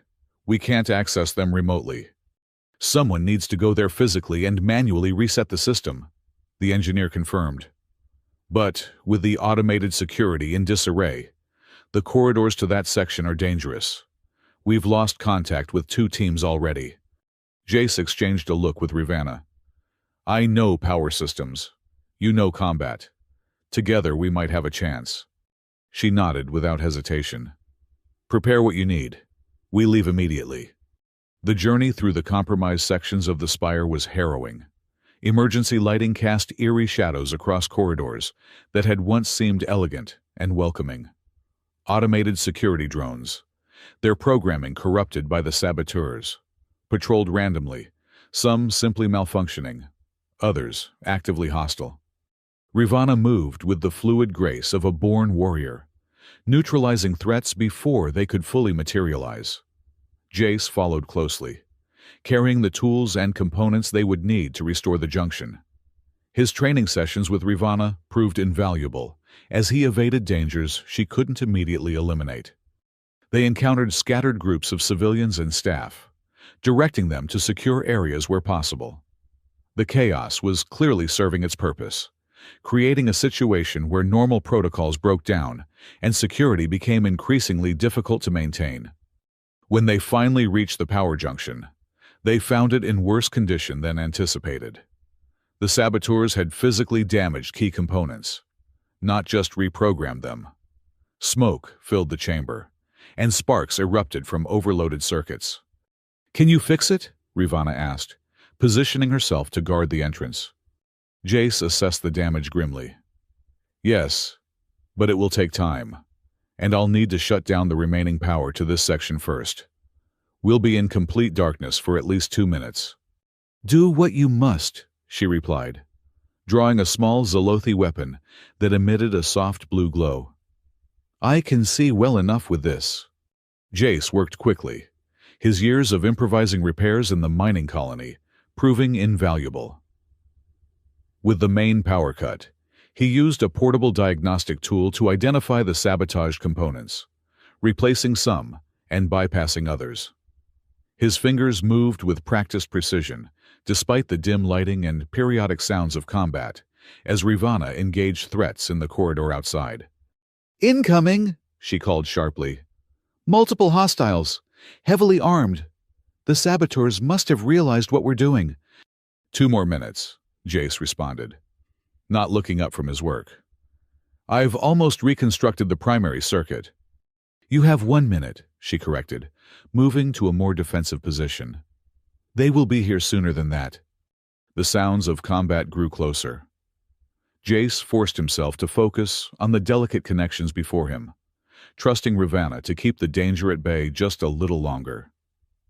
This was what he was good at, fixing broken things under pressure, finding solutions when parts were missing and time was running out.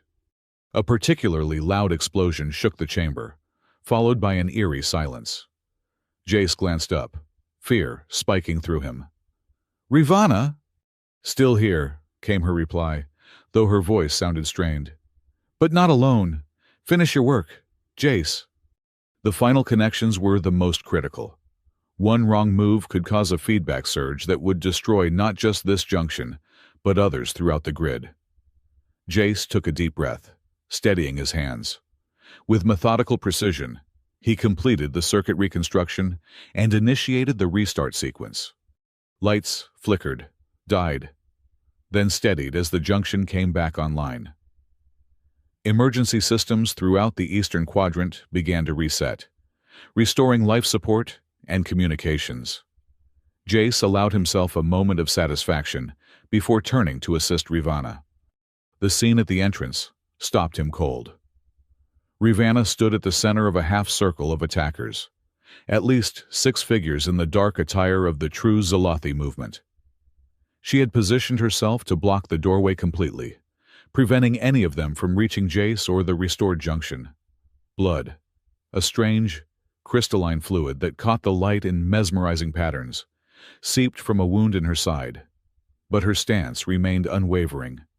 The leader of the attackers, a tall Zolothi with unusually pale skin, addressed her with obvious frustration. "Stand aside, Commander. Your reputation is legendary. We have no desire to harm you. Our quarrel is with the human usurper and the corrupt system he represents."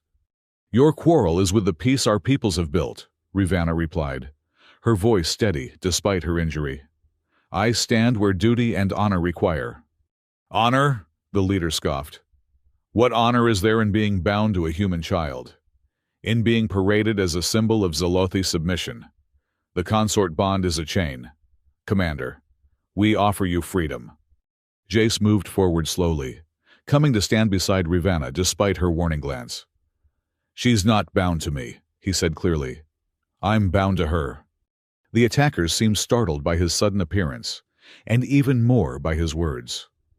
The leader's eyes narrowed. "What game is this, human?" "No game," Jace replied. "The truth. I didn't choose this bond any more than she did. But I respect Commander Rivanna's honor, her skill, her wisdom. I learn from her every day. If one of us is elevated by this arrangement, it's me, not her." Rivanna's luminescent eyes flickered to him briefly, something unreadable in their depths. The rebel leader seemed momentarily uncertain, his weapon lowering slightly. Taking advantage of the hesitation, Jace continued, "If you truly believe I'm the problem, that my death would free her and restore some ideal of Zalothi independence, then take me. But leave her, and leave the innocent people of the Spire out of it." "Jace, no," Rivanna hissed, but he pressed on. "I'm serious. If I must die, let me. But this sabotage, endangering thousands, that's not justice. It's terrorism." The rebel leader studied him, genuine surprise evident in his crystalline features. "You would offer yourself to protect her? To protect the same system that forced you into this bond?" "I would," Jace confirmed. "Because despite its flaws, that system keeps peace between our peoples. And because Commander Rivanna deserves better than to be freed through violence and chaos." A tense silence filled the corridor as the rebels processed this unexpected development. The leader seemed to be reassessing his understanding of the situation, his gaze moving between Jace and Rivanna with growing uncertainty. Before he could respond, however, the restored communication system blared to life. "Attention all personnel. Sabotage attempts neutralized. Security forces have contained primary threat elements. Remaining hostiles are advised to surrender immediately." The rebel leader's expression hardened, his momentary doubt replaced by resolve. "It seems our time is limited. A pity. I find myself curious about a human who would die for a Zalothi commander." He raised his weapon, aiming squarely at Jace. "Let us test your conviction, Lord Levian." What happened next occurred too quickly for Jace to fully process. Rivanna moved with blinding speed, her injured state seemingly forgotten as she intercepted the rebel leader. Her weapon, a ceremonial blade that had appeared in her hand as if by magic, stopped just short of the rebel's throat. For a heartbeat, everyone froze. The other rebels tensed, weapons half raised, waiting for their leader's fate to be decided. Jace held his breath, realizing he was witnessing a pivotal moment, not just in their personal story, but potentially in the broader narrative of human Zalothi relations. Rivanna's voice, when she spoke, carried a weight and authority that filled the corridor. "I will not kill you, Verak. Not because you deserve mercy, but because spilling more Zalothi blood would only strengthen the cause you claim to serve." The rebel leader, Verak, stared at her, genuine shock evident in his features. "You know me." "I know your family line," Rivanna confirmed. "Your grandmother served with honor in the Third Fleet. She understood that true strength comes from wisdom, not merely force. She would be ashamed to see her descendant threatening innocence and undermining the peace she fought to establish." The personal connection seemed to shake Verak more than the blade at his throat. For a moment, the fanaticism in his eyes wavered, revealing doubt and perhaps a flicker of shame. The moment was broken by the arrival of Imperial security forces, led by Security Chief Krell. The rebels, recognizing the futility of further resistance, surrendered their weapons. As they were secured and led away, Verak looked back once at Rivanna and Jace, his expression now more confused than hostile. "You had the right to kill me," he said to Rivanna, "by Zalothi law and tradition. Why didn't you?" Rivanna lowered her blade, her posture straightening despite her injury. "Because some traditions must evolve if our people are to thrive. Mercy is not weakness, Verak. Sometimes it is the greater strength." As the rebels were led away, Jace turned to Rivanna, concern evident in his expression. "You're injured. We need to get you to medical." She waved away his concern, It is minor. Zolothi physiology is more resilient than human. I will heal. Nevertheless, she allowed him to support her as they made their way back through the now securing corridors of the spire. Security teams and emergency personnel moved efficiently to restore order. The worst of the crisis apparently averted. When they reached their quarters, however, Rivana's composure finally faltered. Away from watchful eyes, she sagged against Jace, the full weight of her injury and exertion catching up to her. "Let me help you," he said gently, guiding her to a seat. To his surprise, she didn't resist as he carefully examined her wound. A deep gash along her side, where some kind of energy weapon had pierced her defenses. The crystalline blood had slowed, but the injury was far from minor. "This needs proper treatment," Jace insisted. "I'm calling for a medical team." "No," Rivana said firmly. "Not yet. First, we must speak." She fixed him with those luminescent eyes, their intensity undimmed by her weakened state. "You offered yourself in my place. You were willing to die to protect me and the innocence of the spire." Jace shrugged, suddenly self-conscious. "It seemed like the right thing to do." "It was foolish," she corrected, but there was no heat in her words. "Brave, but foolish. And yet—" She paused, seeming to search for words, an unusual hesitation for the normally decisive commander. "And yet, it demonstrated a quality I have rarely encountered, even among my own people." "What quality?" Jace asked. "True selflessness," she replied. "Not the calculated sacrifice of a tactician weighing odds, but the instinctive offering of one who values others above self." Her hand, cool and smooth with its crystalline texture, reached out to touch his. "It is not unworthy of respect. Coming from Rivana." This was high praise indeed. Jace felt a warmth spread through him that had nothing to do with the adrenaline of their recent ordeal. "Thank you," he said simply. "That means a lot, coming from you." Something shifted in her expression, a softening around the eyes, a slight relaxation of her usually rigid posture. "Perhaps," she said slowly, "this consort bond is not entirely the burden I first believed it to be." It was as close to an admission of changing feelings as Rivana had ever come. Jace smiled, careful not to push the moment too far. "I'm growing rather fond of it myself." A chime from the communication system interrupted them. Chancellor Marquez's voice filled the room, tense but controlled. "Lord Levian, Commander Rivana, your presence is requested in the Emergency Council chamber as soon as possible. The situation has been contained, but significant decisions must be made regarding the rebels and security moving forward." Rivana straightened, her warrior's discipline reasserting itself. "We will attend, but first, I require brief medical attention. Send a technician to our quarters." "Of course, Commander. A medical team is already en route."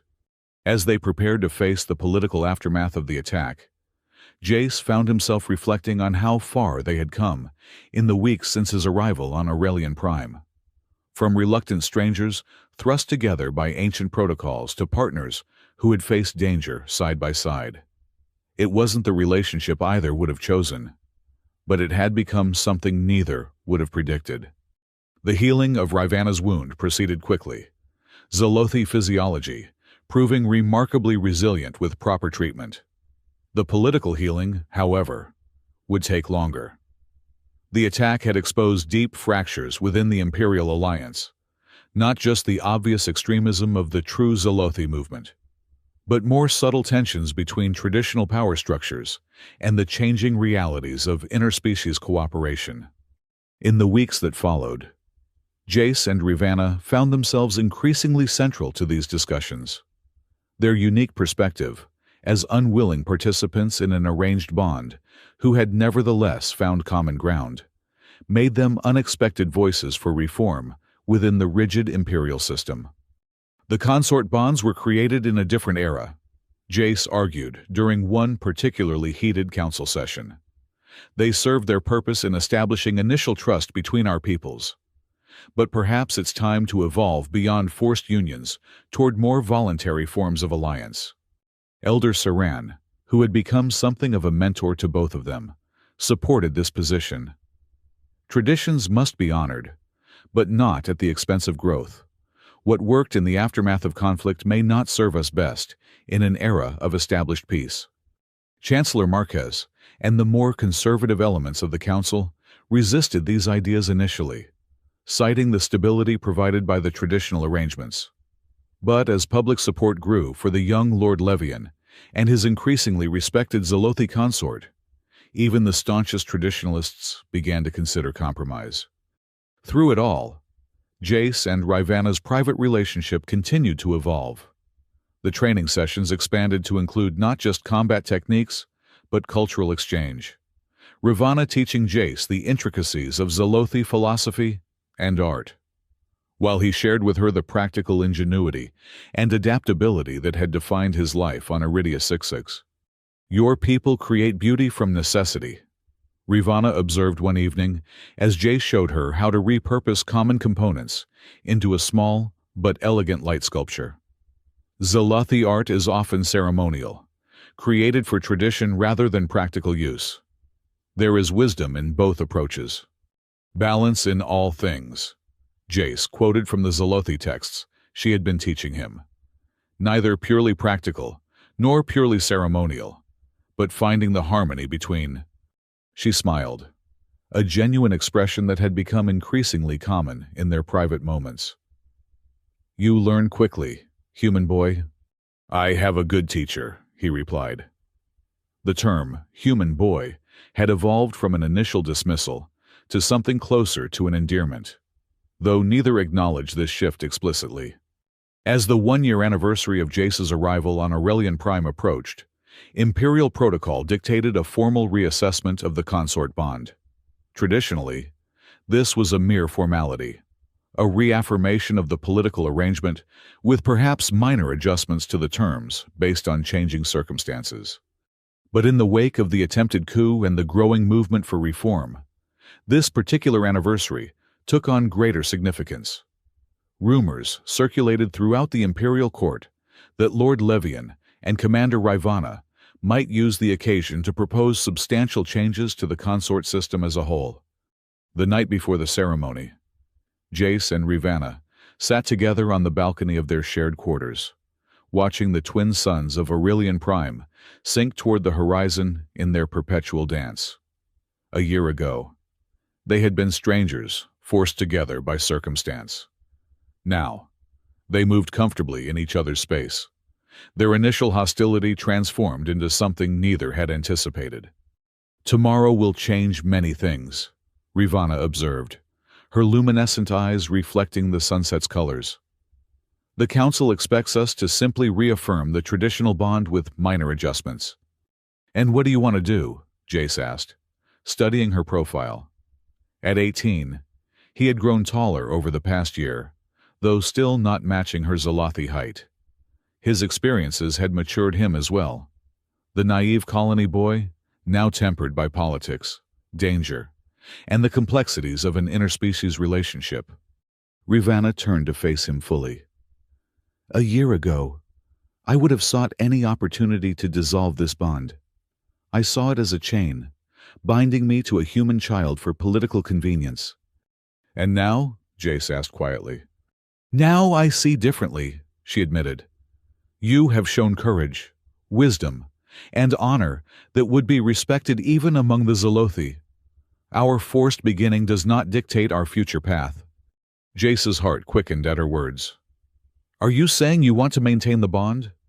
"I am saying," Rivana replied carefully, "that what began as obligation has become choice. We have an opportunity tomorrow to reshape not just our arrangement, but potentially the relationship between our peoples. The question is, what do you want, Jace, Rowan, Livian?" It was a profound question, one that Jace had been considering for months as their relationship evolved. The answer, when it came, felt both surprising and inevitable. I want a partnership, he said. Not a political arrangement where one of us is bound to the other, but a true alliance between equals. And I want it to be a model for others. Proof that humans and Zolothi can choose to stand together, rather than being forced by ancient protocols. Rivanna's expression softened, the crystalline quality of her features catching the last light of the setting suns. Then we are of one mind in this, as we have increasingly been in other matters. Together, they drafted a proposal that would transform not just their personal bond, but the entire consort system. Rather than a unilateral dissolution or a simple reaffirmation, they would suggest a voluntary partnership structure, one that honored the historical importance of the bonds while creating a path toward more equitable and chosen alliances in the future. The Grand Convocation Hall was filled to capacity the following day. Representatives from all 12 human houses and their Zolothi counterparts gathered to witness what many expected to be a traditional reaffirmation ceremony. Chancellor Marquez presided, with Elder Saran representing the Zolothi interests. Jace and Rivanna entered together, their formal attire complementary but distinct, each honoring their own cultural heritage while incorporating elements of the other's traditions. The murmurs that swept through the assembly suggested that this visual statement had not gone unnoticed. Chancellor Marquez began the proceedings with traditional formality. We gather to witness the first anniversary assessment of the consort bond between Lord Jace Rowan Levian of House Levian and Commander Rivanna of the 3rd Zolothi Fleet. According to Imperial Protocol, the bond may now be formally reaffirmed with such adjustments as the parties and council deem appropriate. He turned to Jace. Lord Levian, as the representative of House Levian, you may speak first regarding the status of the bond. Jace stepped forward, his posture confident but not arrogant, a balance he had learned from watching Rivanna over the past year. Honored representatives of the Empire, I stand before you not just as Lord Levian, but as someone who has undergone a profound journey since arriving on Aurelian Prime 1 year ago. He glanced at Rivanna, drawing strength from her presence. I came here as a colony boy thrust unwillingly into nobility, bound by protocol to a consort who equally did not choose this arrangement. Today, I stand before you as someone transformed by that very relationship which neither of us wanted. Murmurs rippled through the assembly as Jace continued. The traditional purpose of the consort bond was to create stability between our peoples in the aftermath of conflict. To that end, it has served admirably. But true stability cannot rest on foundations of obligation and unwilling service. Real strength comes from choice, from mutual respect, from alliance freely given. He turned to face Rivanna directly. Commander Rivanna has taught me more than I can express about honor, duty, and the warrior's path. She has protected me, guided me, and ultimately respected me, not because protocol demanded it, but because we found common ground through shared challenges and values. Taking a deep breath, Jace delivered the proposal they had crafted together. Therefore, I do not simply seek to reaffirm the consort bond in its traditional form.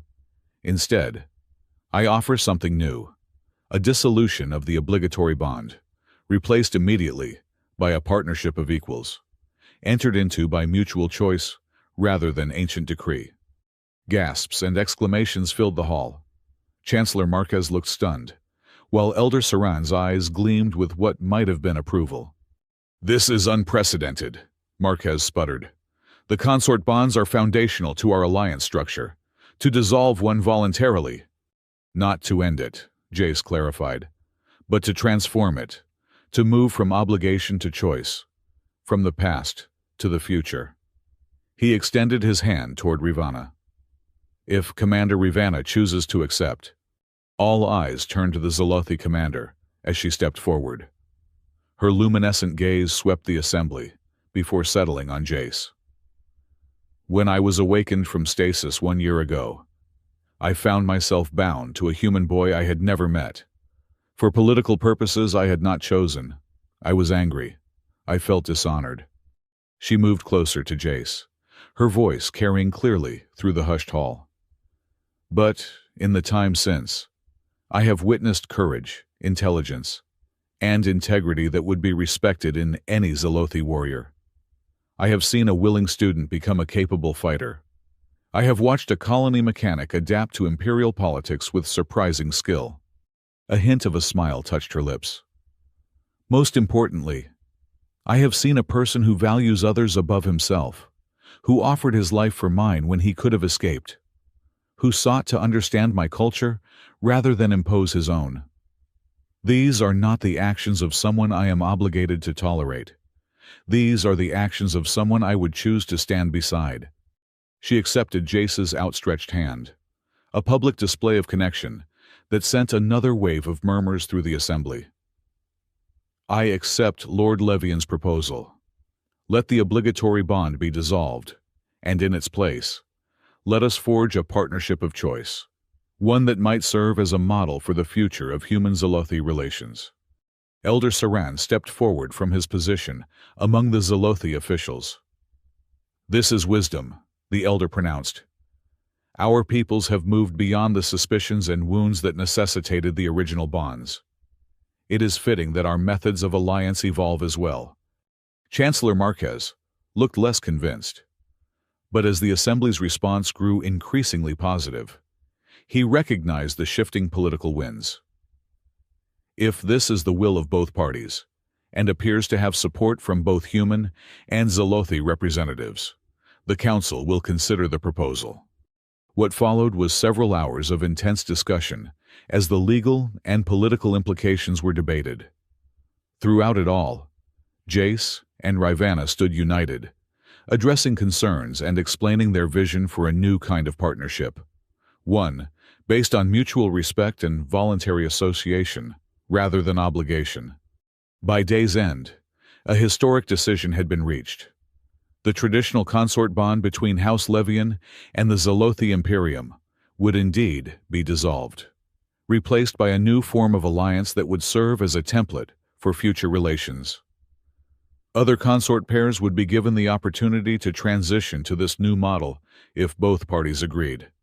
As the twin sons of Aurelian Prime began their descent once more, Jace and Rivanna stood on the ceremonial balcony of the Imperial Spire, looking out over the capital city. Below them, news of the day's events was spreading rapidly, with early reactions suggesting widespread approval from both human and Zalothi populations. We have changed the Empire today, Rivanna observed, her voice containing a note of wonder rarely heard from the stoic commander. We've taken the first step, Jace corrected. Change doesn't happen in a single ceremony. She turned to him, studying his face with those luminescent eyes that had once regarded him with disdain, but now held something much warmer. When did you become so wise, human boy? Jace smiled. I had a good teacher. In a gesture that would have been unthinkable a year ago, Rivanna reached out to touch his face gently. And I, it seems, had a worthy student. As the final light of the twin suns bathed them in gold and blue, Jace, Rowan Levian, and Commander Rivanna stood together on the balcony, no longer consort and lord bound by obligation, but partners united by choice, respect, and the beginning of something neither had expected when their journeys first intersected. Behind them, the Imperial Spire gleamed in the fading light, a symbol of what their peoples had built together. Before them stretched the future, uncertain but full of possibility, like the stars now appearing in the darkening sky above Aurelian Prime. Two people from different worlds, brought together by ancient protocols but united by their own choices. Their story had only just begun.